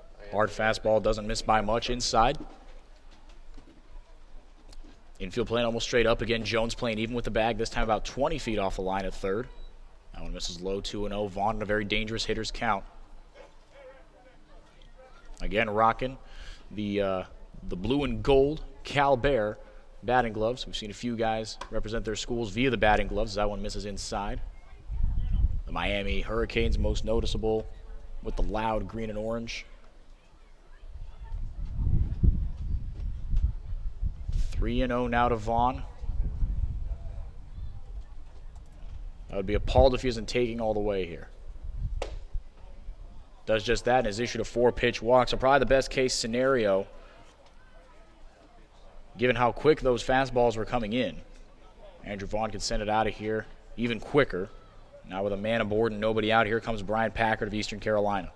And I said Vaughn was the first choice you'd want, and Brian Packard, I'd say, is not the worst guy you want to see coming.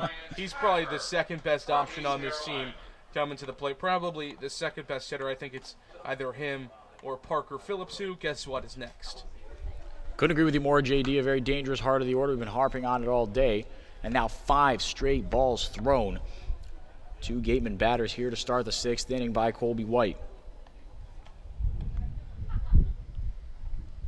Ready comes set, takes a deep breath, third base side of the rubber. Kicks, deals. Got him on the outside corner, 1-1. It'd been a steady diet of fastballs from White up until that breaking ball, and it was a good pitch on the outer half. Establish that breaking ball, say, I can throw both. You're going to have to figure out what it is coming out of my hand. I'm not just a fastball pitcher. He misses low with that one. But now Packard, I think kind of what you were alluding to, has to be a little more on his toes. Can't just go up there and wait for him to throw strikes. Although it has been 6 balls, 1 strike for the right-hander from Mississippi State. White looks down, looks up, the 2-1. On the outside corner, doesn't get it. And Packard 3-1.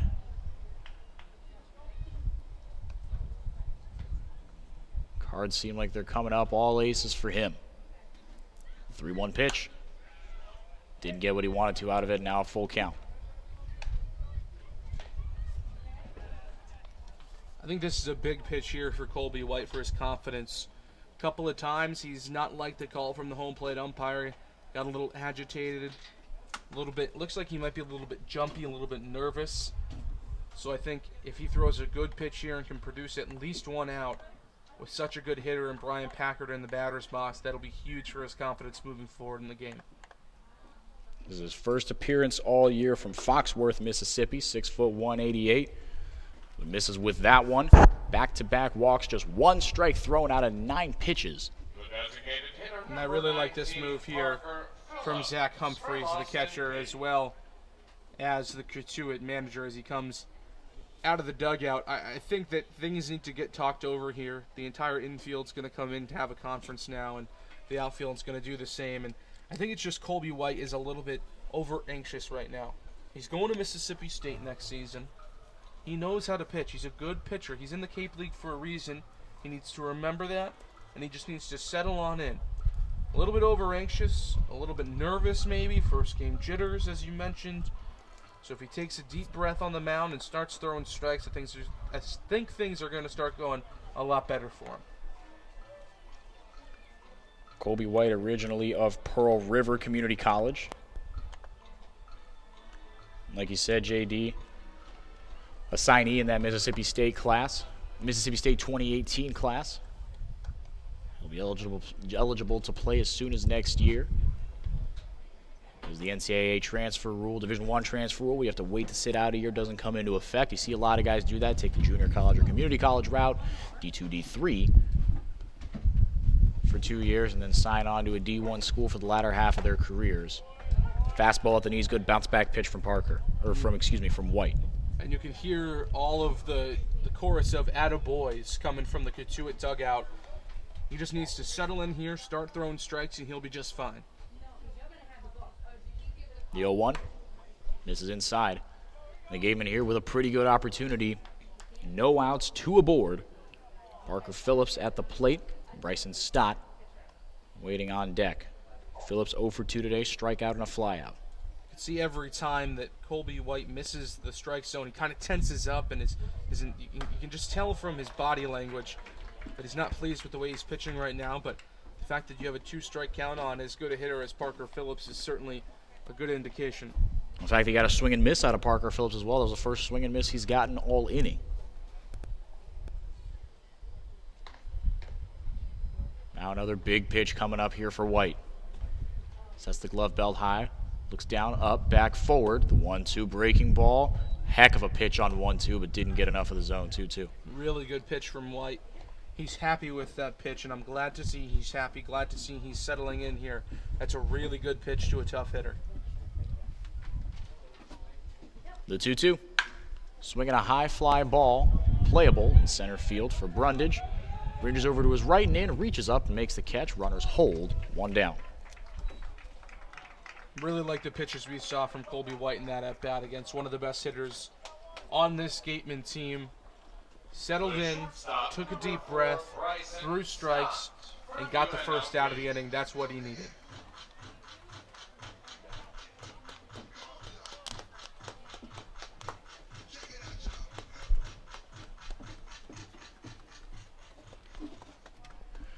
Just about the only piece of gear for the Wareham Gatemen that we haven't discussed is those helmets. They don't have righty or lefty helmets, covering both ears. As Bryson Stott fouls that one off over one today, walk and a ground out. But the purchase of the helmet sponsored by Gateway Tavern. They made that possible for Wareham this year. Infielders playing double play depth, Oviedo and Wood. Pinching the bag there at second, now very quickly 0-2. This looks like a pretty different Colby White than what we saw to start the inning, JD. He settled in. That's all he needed to do. He just needed to start throwing some strikes. Got off to a little bit of a rocky start, but now he's got some confidence back and things are ready to go.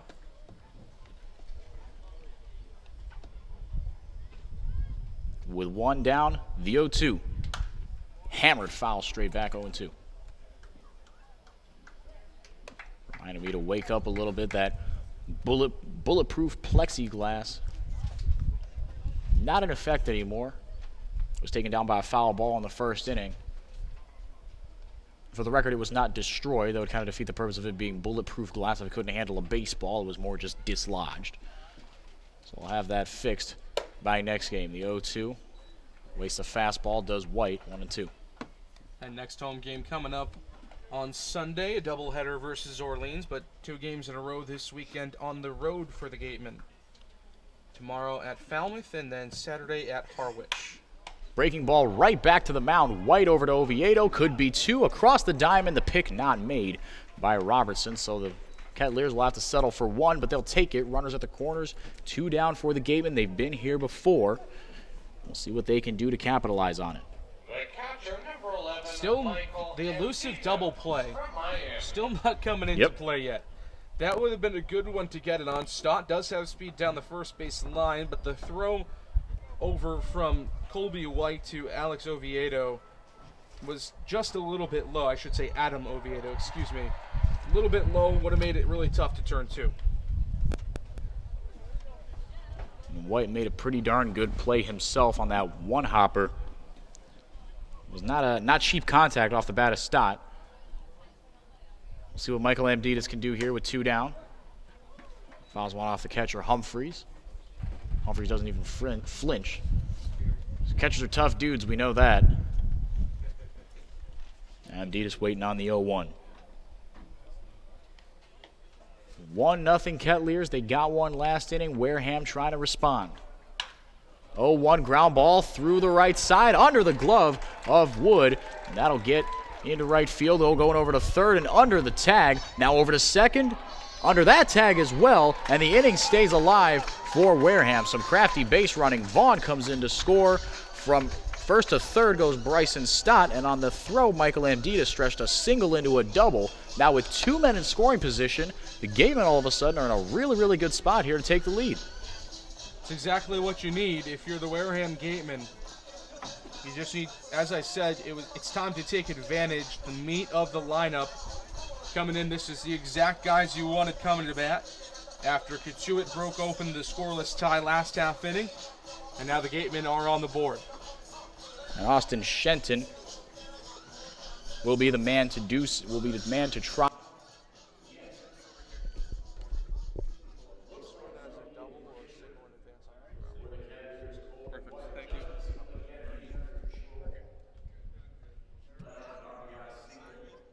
Wasn't even a horribly well-hit ball, but it just squeaked into right field. Little dribbler to the right of Robertson.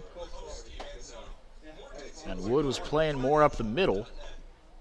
Could not field the dribbler as it rolled into right field. We're going to take a quick break for a pitching change here on the Gatemen Baseball Network. When we come back, the bottom of the 6th continues for the Gatemen on the Gatemen Baseball Network.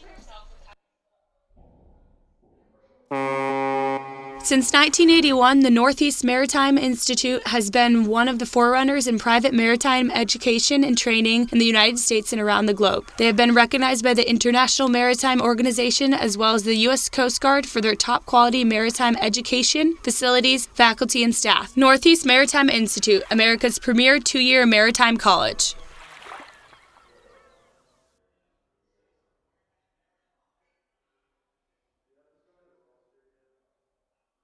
We are pleased to announce Robertson's GMC on Route 28 in Wareham have partnered with the Gatemen to sponsor our youth baseball clinic. Be sure to visit their vehicle demo here at the game.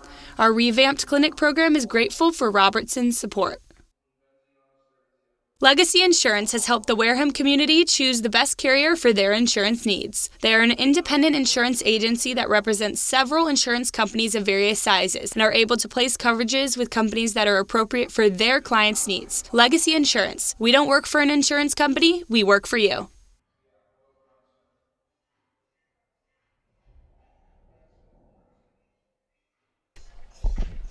Welcome back. Post pitching change in the bottom of the 6th inning.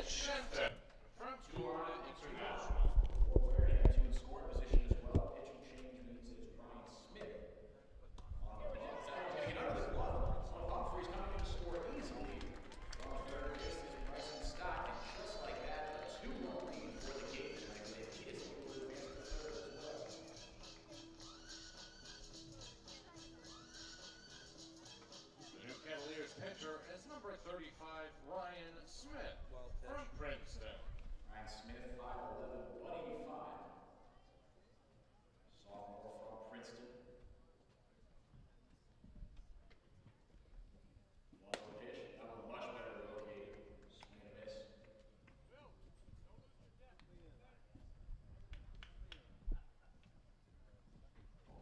1-1 to Austin Shenton. 1 for 2 today with a single and a fly. Yesterday had himself a 3-single day, 4 in total. That was out of the breakdown code 1-2. Gatemen have collected 2 this inning. Take the lead in direct response to 1 Kettleer run in the top of the 6th inning. The man on third, Snip tried to do some damage here, fouls it off straight back. Didn't miss our little opening here by much. We are safe. So is the at-bat, Austin Shenton. He stays alive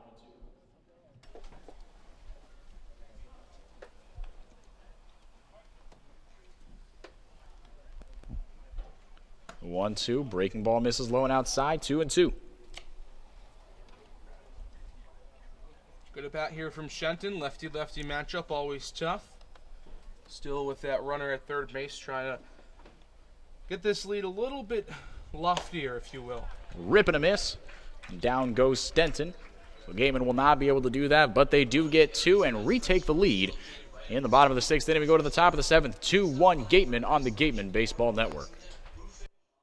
Clobbered high and deep to right center field, and this one is gone. A home run. Eastern Propane and Oil is the Wareham Gatemen home run sponsor.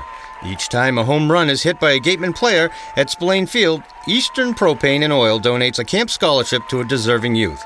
Eastern Propane and Oil, we're in your neighborhood. Soft as a Grape is a proud sponsor of the Wareham Gatemen. Soft as a Grape has 10 retail locations on Cape Cod, so even when you're cheering on your Gatemen at any away games, stop into a Soft as a Grape store for the best Cape Cod products. Stores located in Falmouth, Mashpee, Woods Hole, Hyannis, Chatham, Provincetown, Edgartown, Oak Bluffs, and Vineyard Haven. From beach day to every day, Soft as a Grape has you covered. Since 1978, Lang, Exafaris & Bullard has provided comprehensive legal services to families and companies in the greater New Bedford area.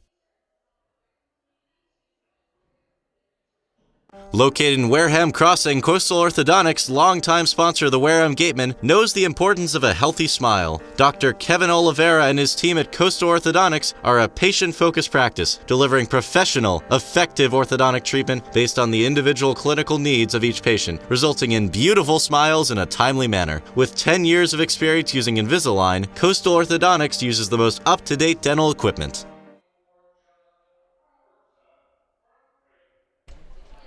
Welcome back. 2-1 Gatemen. Wareham able to take the lead in the bottom of the 6th inning in direct response to 1 Kettleer run at the top of the inning. Lund back to work for Wareham. He again has, or for the first time today I should say, has a lead to work with. He'll face the heart of the Kettleer order, Will Robertson, followed by Zach Bierman and Zach Humphreys. Robertson 0 for 1 today, was hit by a pitch in the second, but was caught stealing as well, grounded out in the 5th inning.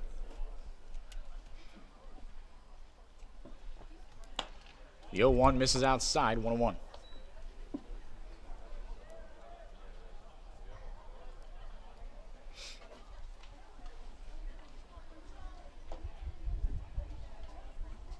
Lund from the windup. That one fouled off, 1-2.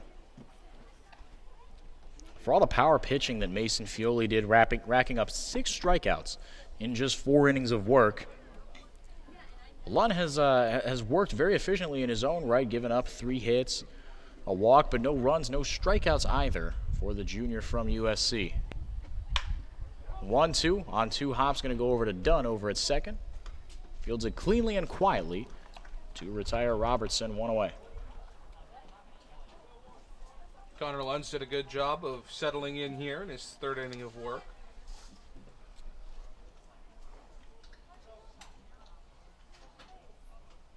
The designated hitter, number 45, Zachary Bierman from Coastal Carolina. Here comes the Coastal Carolina man himself, Zach Bierman. 1 of 2 in this starting lineup for the Kettleers. Strike called.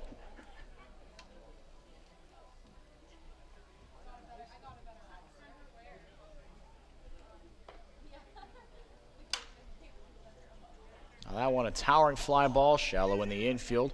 Vaughn calls off the rest of the infield and makes the grab. 2 up, 2 down. So Lund not getting it done, kind of like I mentioned, like Fioli would. But the fact of the matter is he has worked pretty effectively through the Kettleer lineup. This is the second time through the guys that he has seen.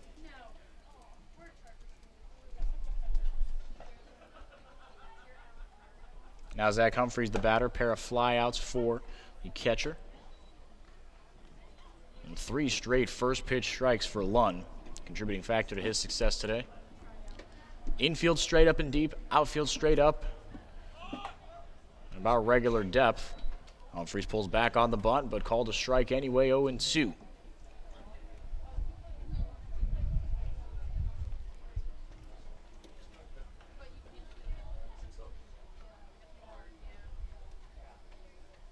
From the windup, the 0-2. Just missed outside. Good hard fastball on 0-2. Try to get Humphreys to chase, but the catcher from TCU showing some discipline there at the plate.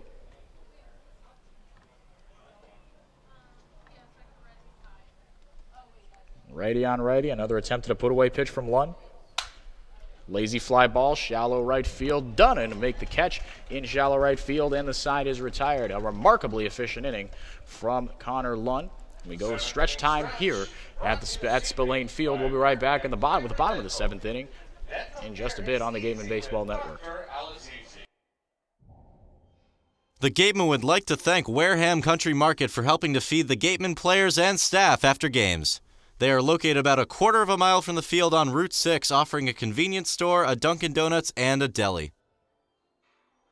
The Mezzaluna restaurant is a 3rd-generation family-run Italian restaurant celebrating 80 years in business. Located on Main Street in Buzzards Bay at the foot of the Bourne Bridge, Mezzaluna specializes in Italian cuisine, seafood, steaks, and chops, and offers fresh nightly specials, a lunch menu that's the best deal in town, and serving Cape Cod's famous prime rib every Wednesday and Saturday. Enjoy outside dining in the summer months and a full bar and lounge area year-round. Book your private function in one of our many function rooms. Although reservations are not required, they are always recommended. Come enjoy the feast at Mezzaluna, the Italian family restaurant.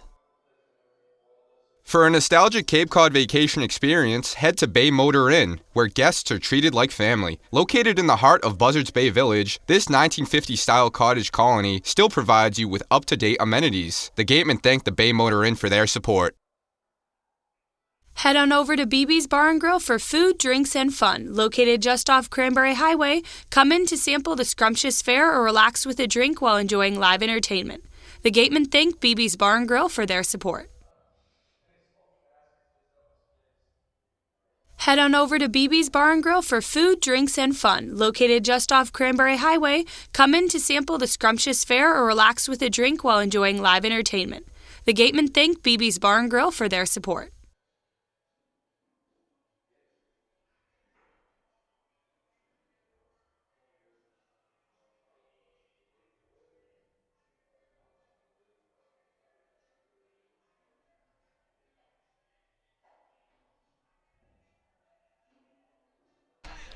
Welcome back to Spillane Field. 2-1 Gatemen in the bottom of the 7th inning. We got a pitching change here for Cotuit. It's Joe Boyle, a 6'7 freshman. Yep, 6'7 freshman, 220, out of Notre Dame. And even just watching his warm-up pitches, this kid throws hard. The numbers don't necessarily reflect maybe the control he would like. But the fact of the matter is the ball comes out of that 6'7 frame very, very hard. And you like to see that out of tall guys that can use the entirety of their frame to really push down on the ball, get the extra 4 or 5 miles an hour to overpower hitters. And it seems like that is what Boyle lives and dies by. And according to some reports we've heard, this kid can throw in the triple digits when he tops out. So he's got some power behind the frame.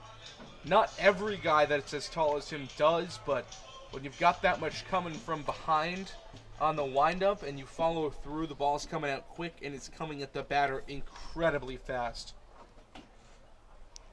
Yeah, at a certain point, you're almost, the ball's coming at you that fast as a batter, you're almost guessing sometimes. Now batting number 8, Dominic Clementi from Michigan. Now a pinch hitter.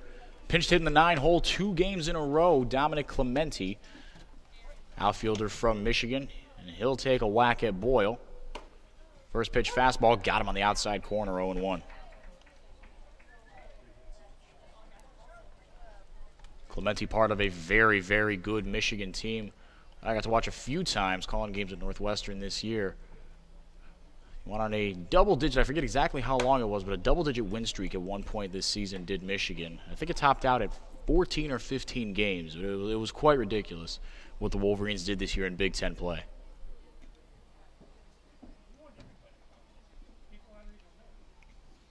The 1-1. Again on the outside corner, 1-2. And Clementi's got a great eye, wears glasses while he plays. It's one of those funny little things that he wears glasses and walks quite a bit and has a good eye in the batter's box, a little bit of irony, and tried to look at that one. It was on the outer half of the plate, though. Swings right through that one. First strikeout of the day for Boyle. 1 up, 1 down. Another fastball on the outside corner. Second baseman, number And I think it was Ted Williams that he had 20/20 vision without glasses or anything. Obviously, it wasn't a big part of the game when Mr. Williams played ball. But he attributed a lot of his hitting success to the fact that he could see really, really well. Pick balls up out of the pitcher's hands, watch him in perfectly, pick up as much spin as he could. Having good eyesight, it really is no small thing in the game of baseball. 1-0 to Dunn, foul back, 1-1. That one came a little close to us. Yeah. Starting to feel the heat a little bit. Not going to lie. Skylar Hunter better watch out. Or, excuse me, Oliver Dunn, I should say. Yeah, Skylar Hunter usually batting in that leadoff spot, but Dunn back in the lineup today for Isaac Collins, resuming his duties at the top of the order. Not only that, they hit 1-2 when they play in the same game together. Dunn wears number 50 and Hunter wears number 51. Which, for guys on the top of the order, those are not numbers you see on the backs of their jerseys. I'd say Jacoby Ellsbury-esque, at least when he was with the Red Sox. The later part of his career with the Red Sox, because he did wear a smaller number in the earlier part of his career. Now the 2-2 with 1 out and the base is empty. Fouls that one straight back. Didn't miss us by much again. We'll do it again. Count remains 2-2.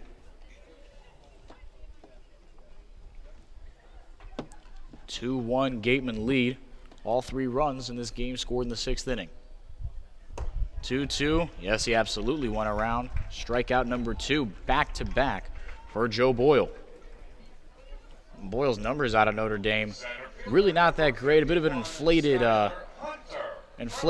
statistics due to the small sample size, I should say. 8 appearances, only totaled 2 innings.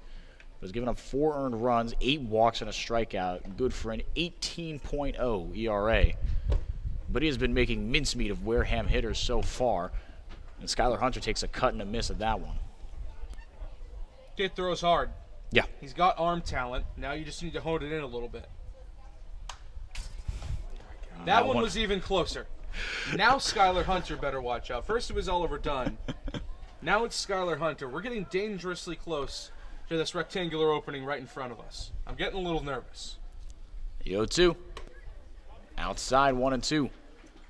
And as quick as they're coming in out of the hand of Joe Boyle, they're going to reach us even sooner.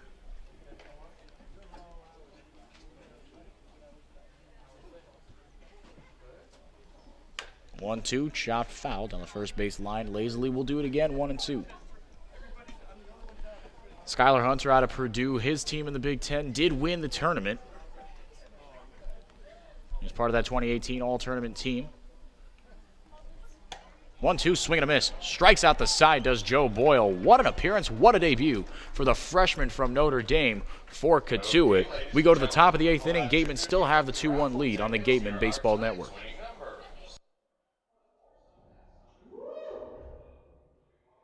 South Coast Health, operators of Charlton Memorial Hospital, St. Luke's Hospital, and Toby Hospital, delivers an unmatched combination of clinical excellence with a personal touch. They are proud to serve as southeastern Massachusetts and Rhode Island's only not-for-profit health system, as well as the region's largest employer. South Coast Health, the best care plus something more.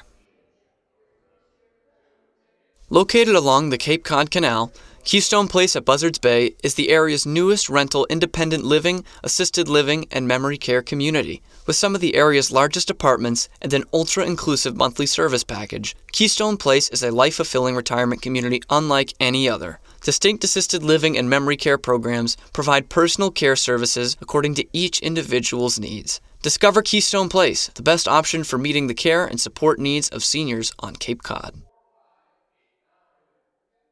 The Beach House Grill at Chatham Bars Inn Resort and Spa is the perfect spot for a seaside lunch or evening clam bake, a proud member of leading hotels of the world. Whatever your goals may be, Joe Crespi and the Merrill Lynch of Taunton will work.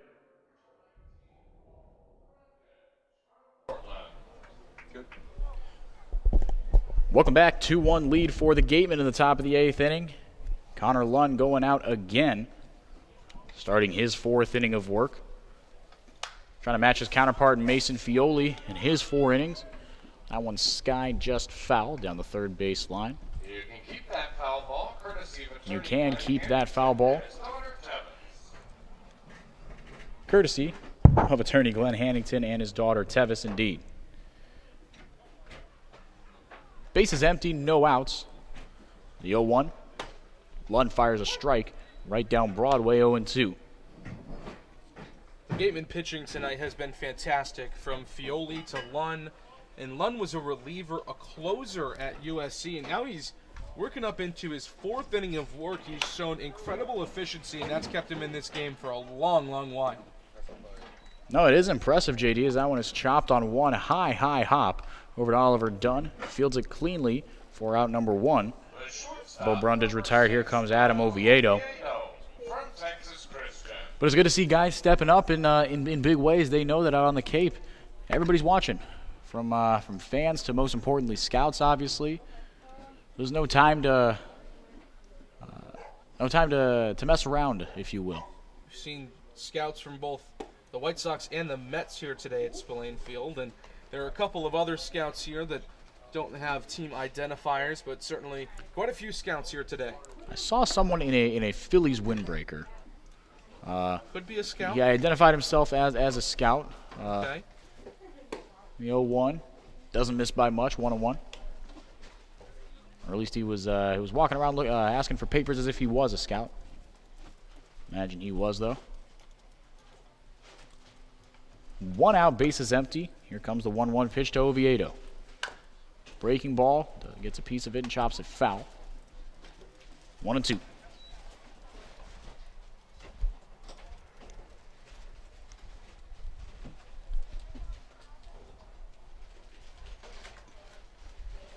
After Oviedo, it'll be Corey Wood. And if the Kettleers have anything to say about it, Peyton Burdick as well.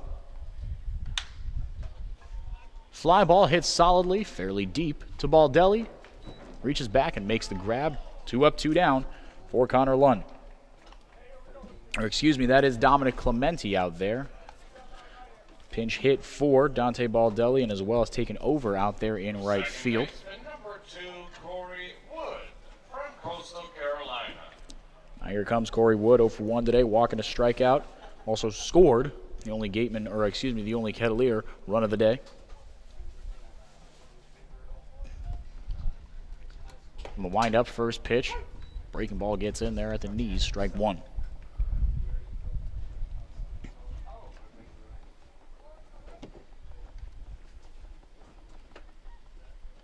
The 0-1. Swinging a hard ground ball, couple hops, ranges to his right, does Stott throw all the way across the diamond. Did he get him? Yes, he did. Andrew Vaughn scoops it out of the dirt to save Stott. Heck of a throw, heck of a catch, and the Kettleers go down 1-2-3. We go to the bottom of the 8th inning here from Spillane Field. We'll be right back on the Gatemen Baseball Network.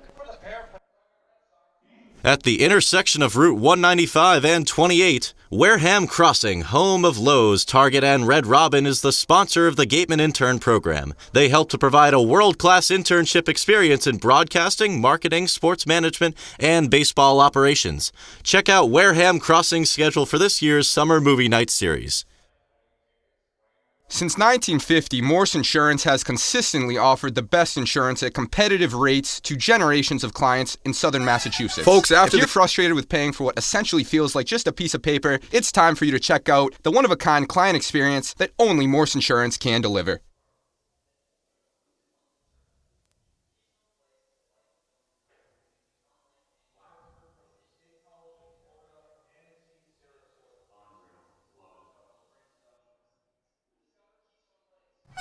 Folks, after the game, be sure to visit El Mariachi on Main Street for the best Mexican food in Wareham.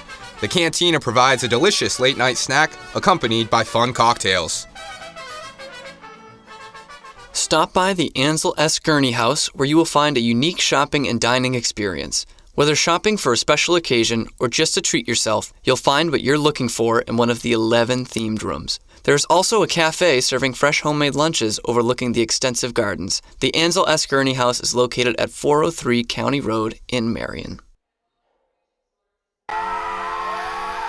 Got legal trouble? Attorney Mark Deshays is here to help the greater New Bedford area with real estate and business law, estate planning, and probate. Visit him today.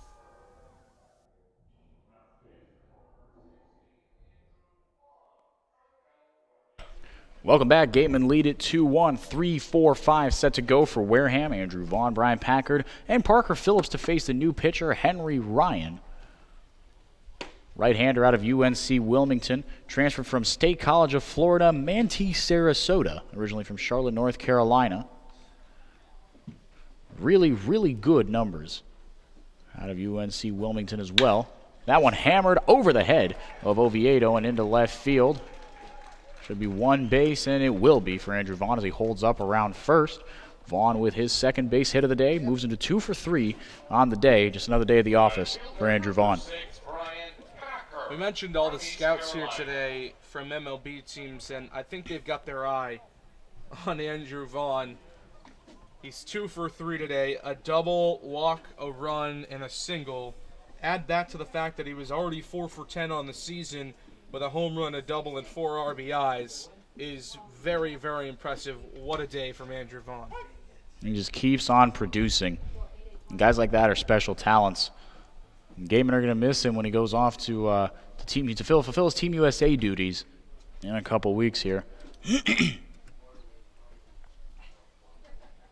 Packard steps in, waiting on the 0-1. Slices that one foul down the third base line, 0-2.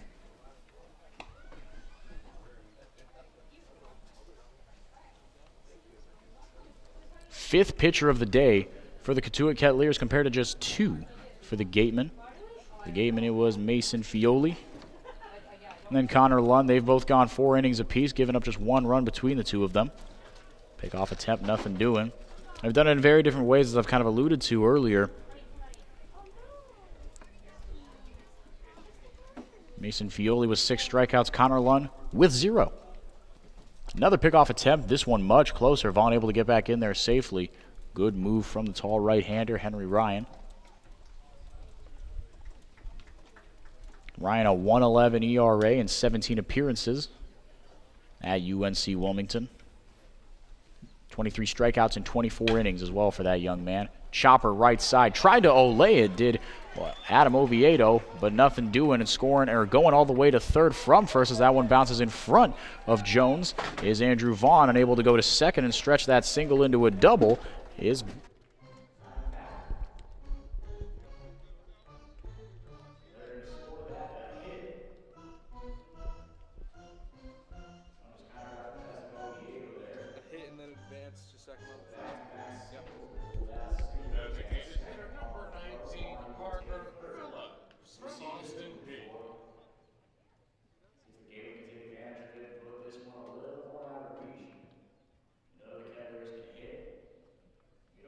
kind of gas Lunn has left in him. Connor Lunn for the Gatemen if Don Snedden and company decide to go to someone else for the 9th.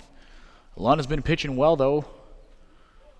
That is a question for another time, as the Gatemen have a phenomenal opportunity in front of them right here. 2 on in scoring position. Nobody out for Parker Phillips. 0 for 3 today, but this young man is due. Takes a pitch in the dirt, resting under Humphreys. So both runners will hold.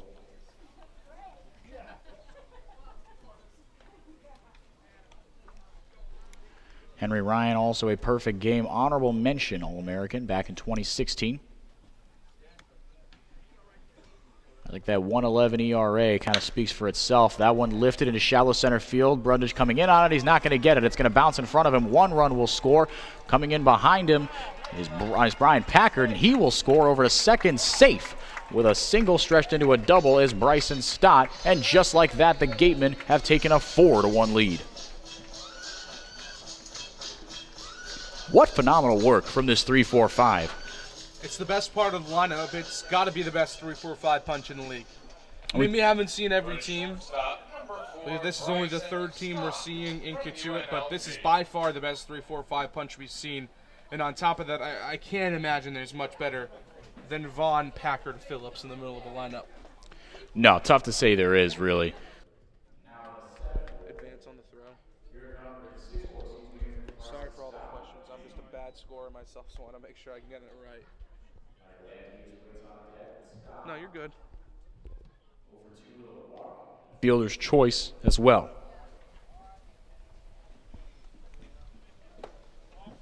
Ball low. Puts it at 2-0 on Bryson Stott.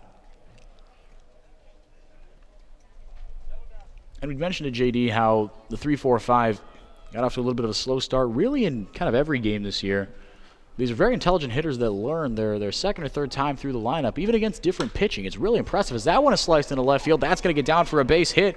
Parker Phillips will hold up at third. Thought about trying to make it 5-1, but the third base coach thought the better of it. Runners at the corner, still no outs, and was proving to be a pretty big 8th inning here for the Gatemen. The lineup coming alive. It's been the late innings for the Gatemen. 9th in the first 2 games. Top of the 9th against Chad, bottom of the 9th yesterday, the walk-off, and that today in the 8th. This latter portion of the game has been a fantastic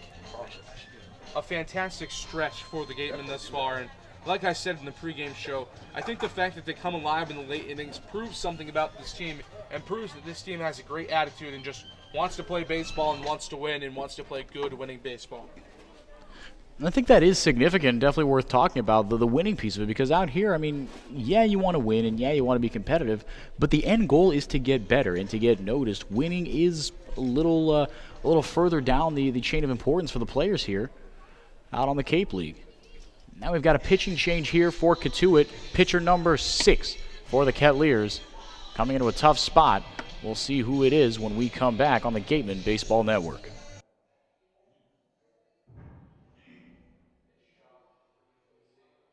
One of the area's best restaurants is located right up the street, Brewfish Bar and Eatery. Stop by for a nice lunch or a relaxing dinner. Brewfish offers 20 rotating craft beers on tap and creative pub foods such as fish and chips, sticky ribs, pulled pork, delicious burgers, and pizza. Check out their off-the-menu brunch with a Bloody Mary bar and $5 mimosas on Sundays. The Brewfish Beer Garden is now open for outdoor dining under the tent and casual dining and drinks at the outdoor bar, along with live music on Friday and Saturday nights as well as Sunday afternoons outside. Brewfish Bar and Eatery is located on Route 105 in Marion. The Wareham Gatemen thank Reed Custom Soils for your support. Reed Custom Soils is New England's most experienced precision soil blenders and is trusted by over 300 golf courses throughout New England.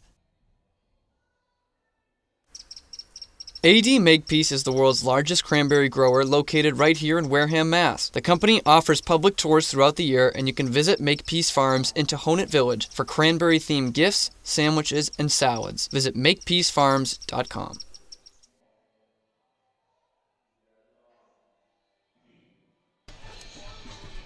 (4-1) Gatemen and a new pitcher for the Cotuit Kettleers. It's Stephen Schock of UMBC, a transfer originally from Appalachian State. Redshirt sophomore, 6'5", 235. Set to inherit a pair of base runners and a nasty 3-run deficit. That sidearm looks pretty good, doesn't it?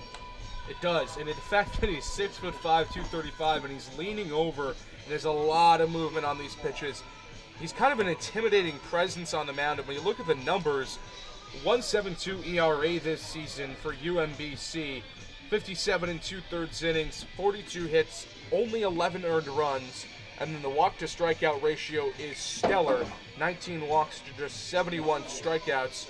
Surprised that he was only second team All-America East, but certainly an incredible season for Stephen Schock at UMBC. Seriously, the guy in front of him has got to be an absolute stud, but those 71 strikeouts, like you said, JD, in 57 innings, it's a pretty remarkable clip.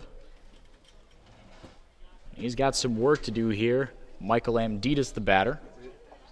7, 8, 9, still no outs with runners at the corners for the Gatemen. Fires a strike in there at the knees.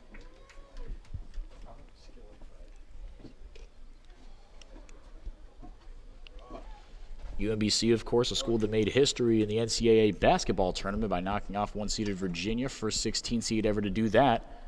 It's the very same UMBC. Transfer from Appalachian State, as I mentioned, so he did have to sit out a year, as both schools are in D1.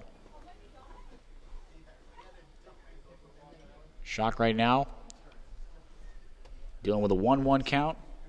Pair of runners at the corners against number 11. Gateman catcher Amditas fires a sidearm breaking ball outside, 2-1. Amditas could really break this game open even further and continue a nice little day for himself. His last at bat, a single and an RBI, and broke the tie, the 1-1 tie, and got the Gatemen in the lead, can put them even further ahead in this AB. Just missed 3-1 now to Amditas, and a pretty good hitter's count. Beautiful, and I mean beautiful night for baseball. The wind has stopped dead. No real clouds overhead. What feels like brisk in the low 60s as that one catches the outside corner for strike 2.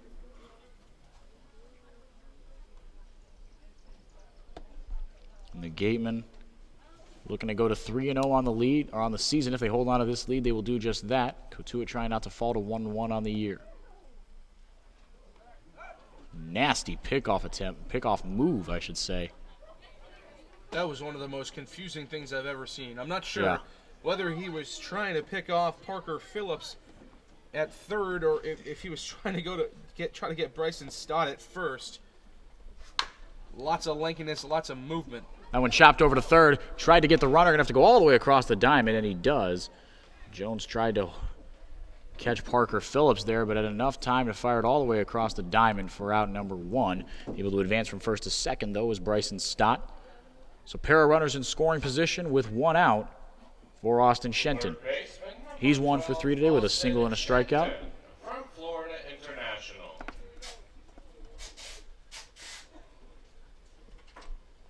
It looks like they're going to give Shenton the intentional pass here. And it looks like they will, and that's the most normal you'll see Schock's arm slot all day.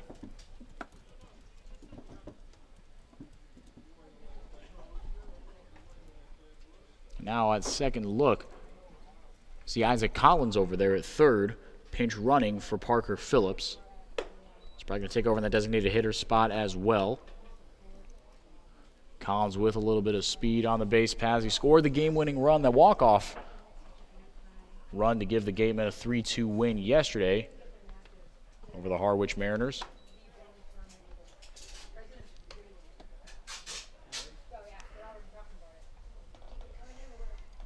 As the intentional base on balls finishes up, it'll be Dominic Clementi, I imagine, again.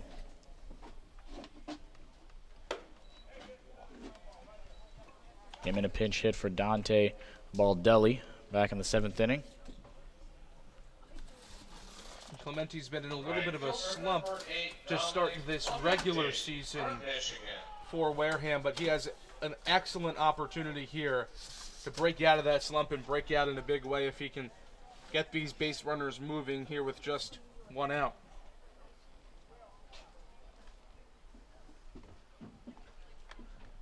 Shock sets righty on lefty. Clementi, like you said, JD, with a big opportunity in front of him, takes a rip and a miss at strike one. And Clementi's a great hitter. Yeah. Hit over 360 this season at Michigan. First team All Big Ten. He's got the bat. He just hasn't quite found it yet. I'm sure he will be finding it soon enough here for the Gatemen. Well, it's only a matter of time. Like you said, he's a very gifted hitter. 0-1. Fouled straight back, probably about, 2-3 feet to our left? Dom, you're killing me, kid. If you're going to foul it off, at least foul it off somewhere down the line so we're not skipping, our hearts aren't skipping a beat up here. 0-2 to Clementi. If he doesn't get a pitch he likes, he's going to try to do just that. Foul something off here.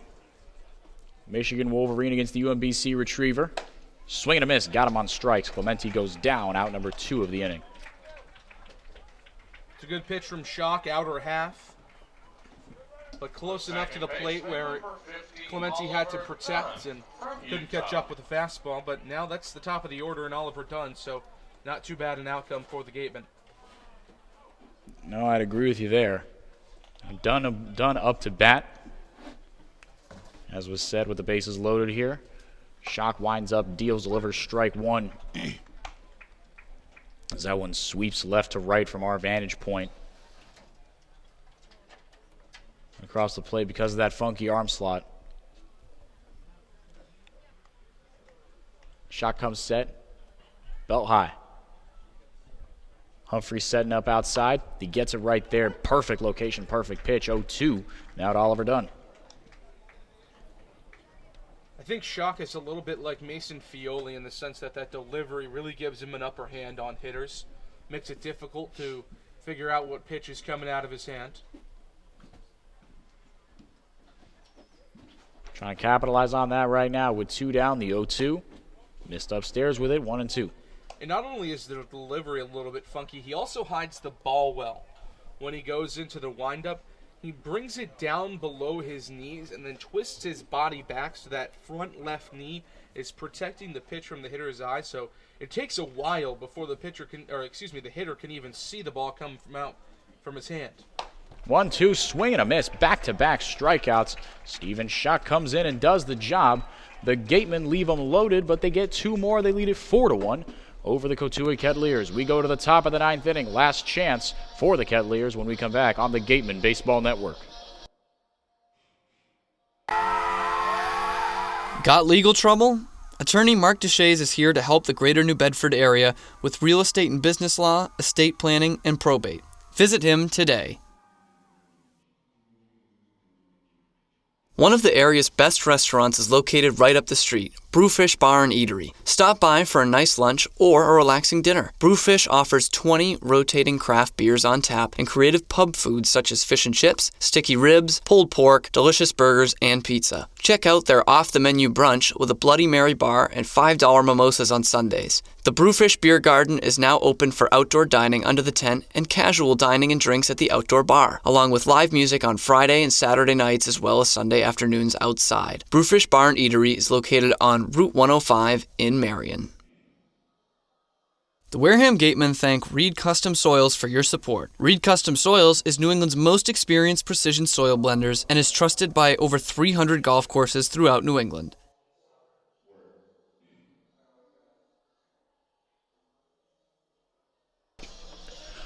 Welcome back. 4-1 Gatemen. Last chance for the visiting Cotuit Kettleers.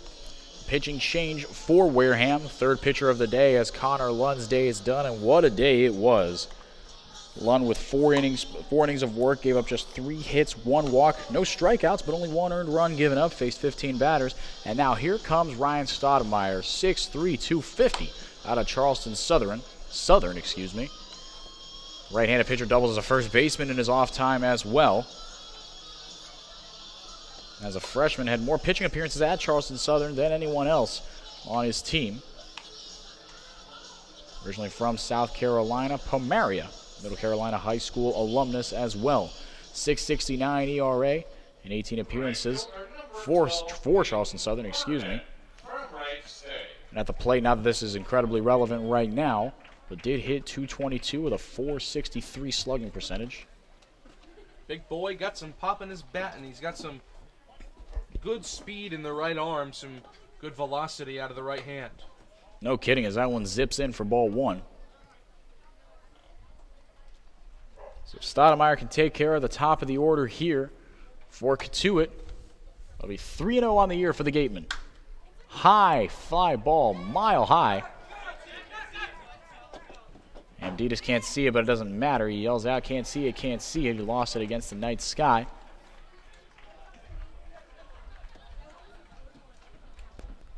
But it doesn't matter. Clanks off the roof of the press box. And it's a 1-1 count on Peyton Burdick. Burdick, Dillard, and Jones, like I said, the top of the order for Cotuit. Burdick 1 for 3 after a career game 2 days ago on Tuesday. 3 home runs, 7 RBIs, 4 for 4. That one just misses inside 2-1. The junior from Wright State having himself a pretty darn good start to his career, or to his Cape Cod League career, I should say. That's a good pitch from Stoudemire the last time. He pumped his fist. He put it where he wanted it. That one not quite where he wanted it, but the 1-1 pitch that just missed the inner half, Peyton Burdick took a quarter of a swing, I'd say. A quarter of a step into his swing at the very least. And another good pitch from Ryan Stoudemire. He's locating both the fastball and breaking ball incredibly well thus far. Swing and a miss will move the count full now.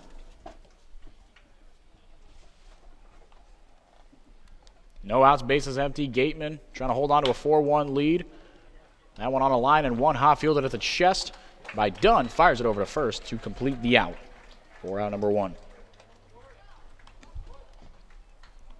Tough part of the order to face here for Ryan Stoudemire. He gets rid of Peyton Burdick, as you mentioned, with the hottest start of any player in the CCBL this season, and a good job from Stoudemire to retire him.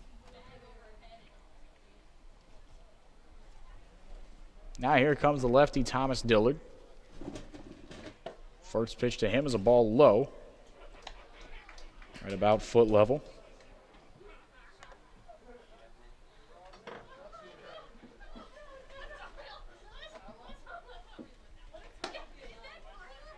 Inside 2-0. Before I forget, this pitching change and every pitching change this season for the Wareham Gatemen is brought to you by the Bay Point Club Onset's 18-hole championship golf course. With the driving range open 7 days a week and senior discounts offered every day and always welcome to the public, so get to the point. 3-0 now. Stoudemire dug himself into a bit of a hole here. Now one that the Gatemen are trying to let get away from them. From the windup, takes a deep breath, fires the 3-0 in for a strike on the outside corner. Emphatic strike calls all day from our home plate umpire.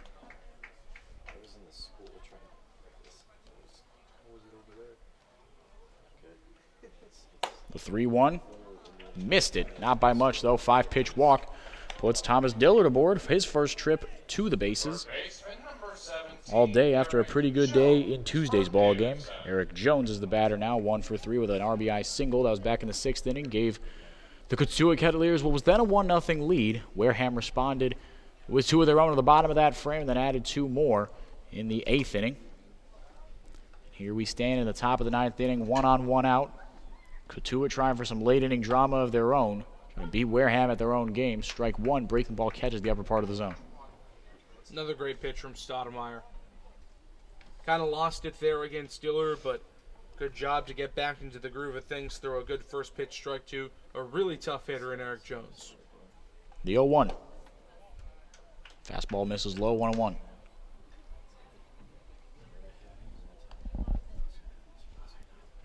Tomorrow the Gatemen start a 2-game road trip, if you could call 2 games a road trip, against Falmouth tomorrow. Then we meet the Mariners again, this time at their house on Saturday.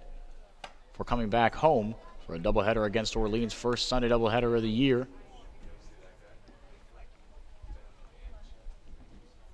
That is the furthest east team in the Cape League, coming all the way out west to Wareham. Heck of a trek for the Firebirds. Yeah. Longest road trip in the Cape League. Yep. Orleans to Wareham. 2-1 hammered foul down the first base line and over the dugout. So Stoudemire able to bounce back, 2-2. Couple outs away from getting out of this one and pushing his Gatemen to 3-0 on the year.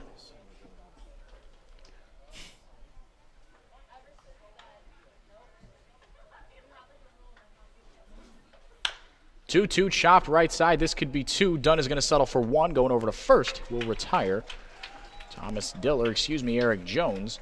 And now it's up to Will Robertson. He does have a man in scoring position, though, as Dillard was able to advance to second on the chopper over to Dunn.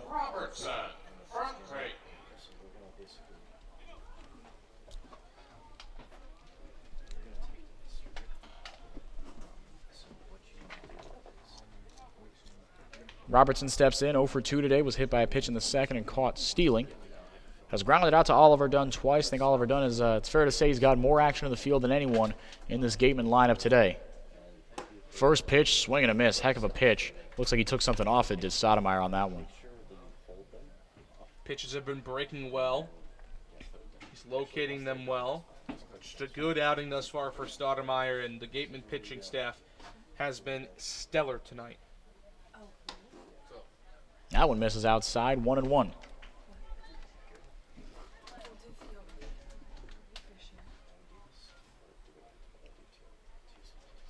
Dunn playing Robertson to pull. About halfway between first and second, playing on the outfield grass. Stott retreats from short. Now one low, 2-1.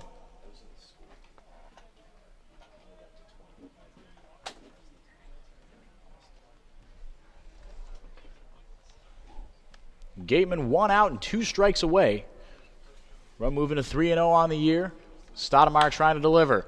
That one sliced out into right center field. That's going to get down for a base hit. 1 run will score for Cotuit. The throw is going to go into second. And just like that, the Kettleers have inched into the lead. 4-2 is the lead for Wareham. Still a 2-run lead if you're Stoudemire. Just settle in, throw strikes, and try to get Zach Bierman out here. It will be Bierman, as you said, JD, 1 for 2, or 1 for 3, on the day. Now Jim Lawler, the Gatemen pitching coach, going to come out, make a change here, head into the bullpen, coming in from right field. It looks like it'll be a left-hander. We'll have to wait till he turns his back toward us to see the number. The day is done for Ryan Stoudemire. So Stoudemire, like you said, his day is done. This pitching change is again brought to you by the Bay Point Club, Onset's 18-hole championship golf course. With the driving range open 7 days a week and senior discounts offered every day and always welcome to the public. So get to the point.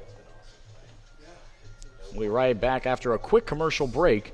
The pitching change here in Wareham. 1 on, 2 out. Gatemen lead it by 2 when we come back on the Gatemen Baseball Network.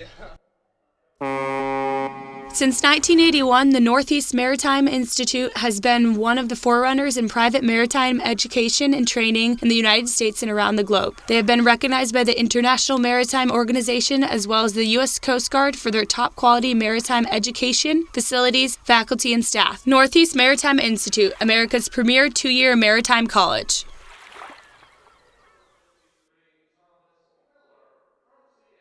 We are pleased to announce Robertson's GMC on Route 28 in Wareham have partnered with the Gatemen to sponsor our youth baseball clinic. Be sure to visit their vehicle demo here at the game.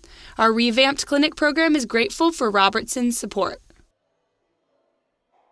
Legacy Insurance has helped the Wareham community choose the best carrier for their insurance needs. They are an independent insurance agency that represents several insurance companies of various sizes and are able to place coverages with companies that are appropriate for their clients' needs. Legacy Insurance. We don't work for an insurance company, we work for you.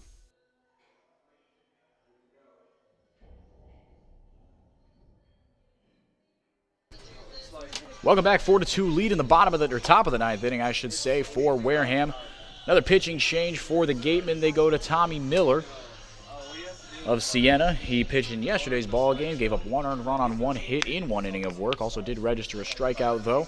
6'2", 220, wears number 53, and the lefty will take on 5, 6, 7, potentially, if this game gets hairy for Wareham. But he's hoping it'll just be Zach Bierman. He's 1 for 3 on the day, single and a strikeout. That single came back in the 5th inning off Connor Lund.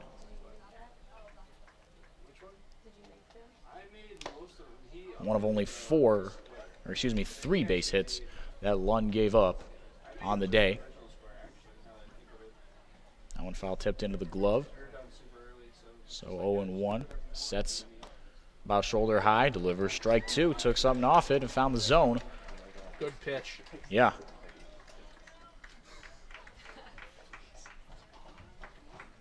Miller looking to work quickly. The 0-2.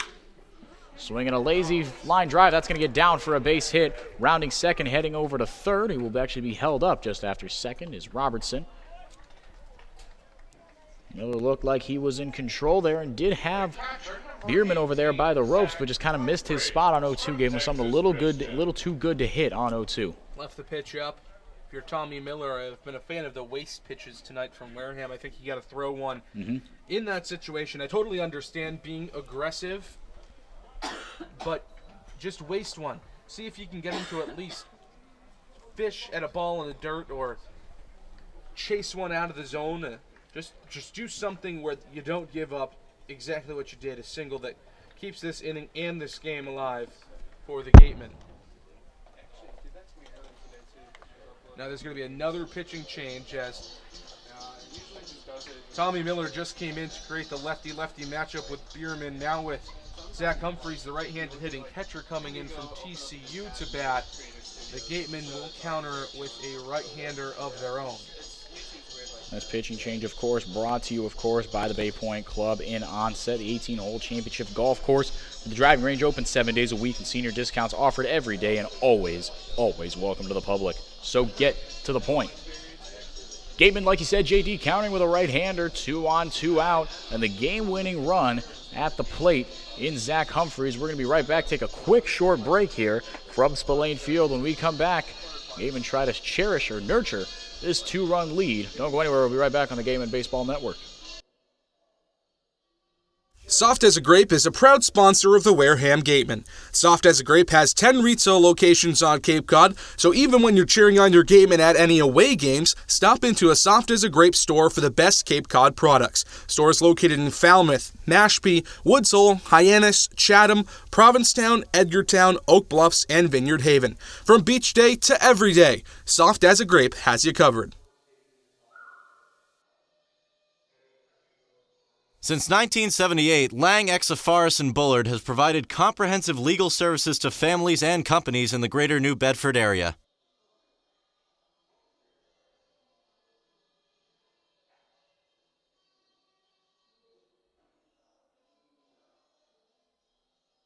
Located in Wareham Crossing, Coastal Orthodontics, longtime sponsor of the Wareham Gatemen, knows the importance of a healthy smile. Dr. Kevin Oliveira and his team at Coastal Orthodontics are a patient-focused practice, delivering professional, effective orthodontic treatment based on the individual clinical needs of each patient, resulting in beautiful smiles in a timely manner. With 10 years of experience using Invisalign, Coastal Orthodontics uses the most up-to-date dental equipment.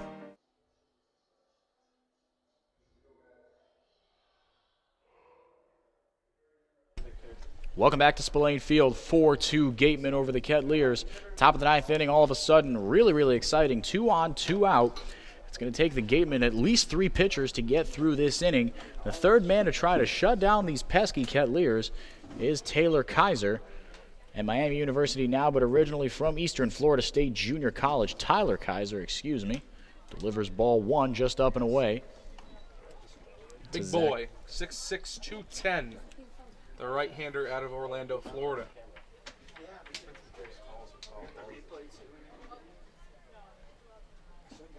The 1-0. Swing and a miss. Good high fastball. Tried to chase it and spun almost 180 degrees, did Zach Humphreys. Humphreys wanted the lead. Yeah. He wanted that one to go over the wall 315 feet away in left field. Didn't quite catch up to the fastball from Kaiser, though. We'll see what Kaiser comes back here with on 1-1. This is outside. Amditas wanted a little lower, and he let Kaiser know that. 2-1, 2 down, 2 on. And the Kettleers chasing 2.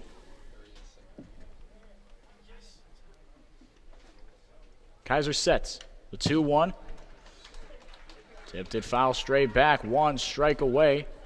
Fans starting to make a little noise here at Spillane Field. 2-2 the count on Humphreys. Gatemen have been in this situation before. Ryan Stoudemire had Will Robertson down to the last strike. Allowed a single to him. We'll see if Tyler Kaiser can deliver here on the 2-2. High fly ball looks like he just might. Ranging into foul territory is Stoughton. Reaches up and makes the catch. And the Gatemen take it 4-2 after a dicey ninth inning.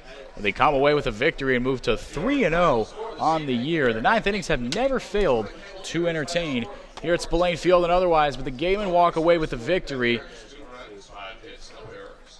4-2. Cotuit made it interesting there at the end, but phenomenal pitching combined with timely offense from Wareham resulted in the victory today. JD, any final thoughts before we sign off? Final thought for me today is great job out of the Wareham pitching staff. Mason Fioli was fantastic to start it off. Connor Lund picks up the win today. 4 stellar innings of relief. Stoudemire, Miller, Kaiser really didn't even get a chance to get going. It was more just creating the favorable matchups for the Gatemen in the ninth. But the pitching staff, the offense has been the star the last 2 days, at least in some regards with Andrew Vaughn today. The pitching staff, the star, very impressed with the Wareham Gatemen pitchers tonight. Well, I think that just about does it for us here on the Gatemen Baseball Network. Thank you so much for listening to this broadcast of Wareham Gatemen Baseball on the Gatemen Baseball Network. The general manager of the Wareham Gatemen is Andrew Lang. The producers of today's broadcast are Trevor Russo and Cam Gonsalves. Our sideline reporter today is Mary Orders. Thank you so much to our beat writer, Ian Vicera, and today's WCTV broadcaster, Cameron Stewart. Next broadcast of Wareham Gatemen Baseball will be tomorrow as the Wareham Gatemen travel to play the Falmouth Commodores. The game starts at 6 o'clock. Our coverage begins at 5:30 with the Gatemen Pregame Show, of course. For JD Rachi, I'm Henrique DeMore. Thank you so much for tuning into this presentation of Wareham Gatemen Baseball on the Gatemen Baseball Network. Again, your final from Spillane Field. Gatemen 4, Kettleers 2. Have a great night, and we'll see you tomorrow.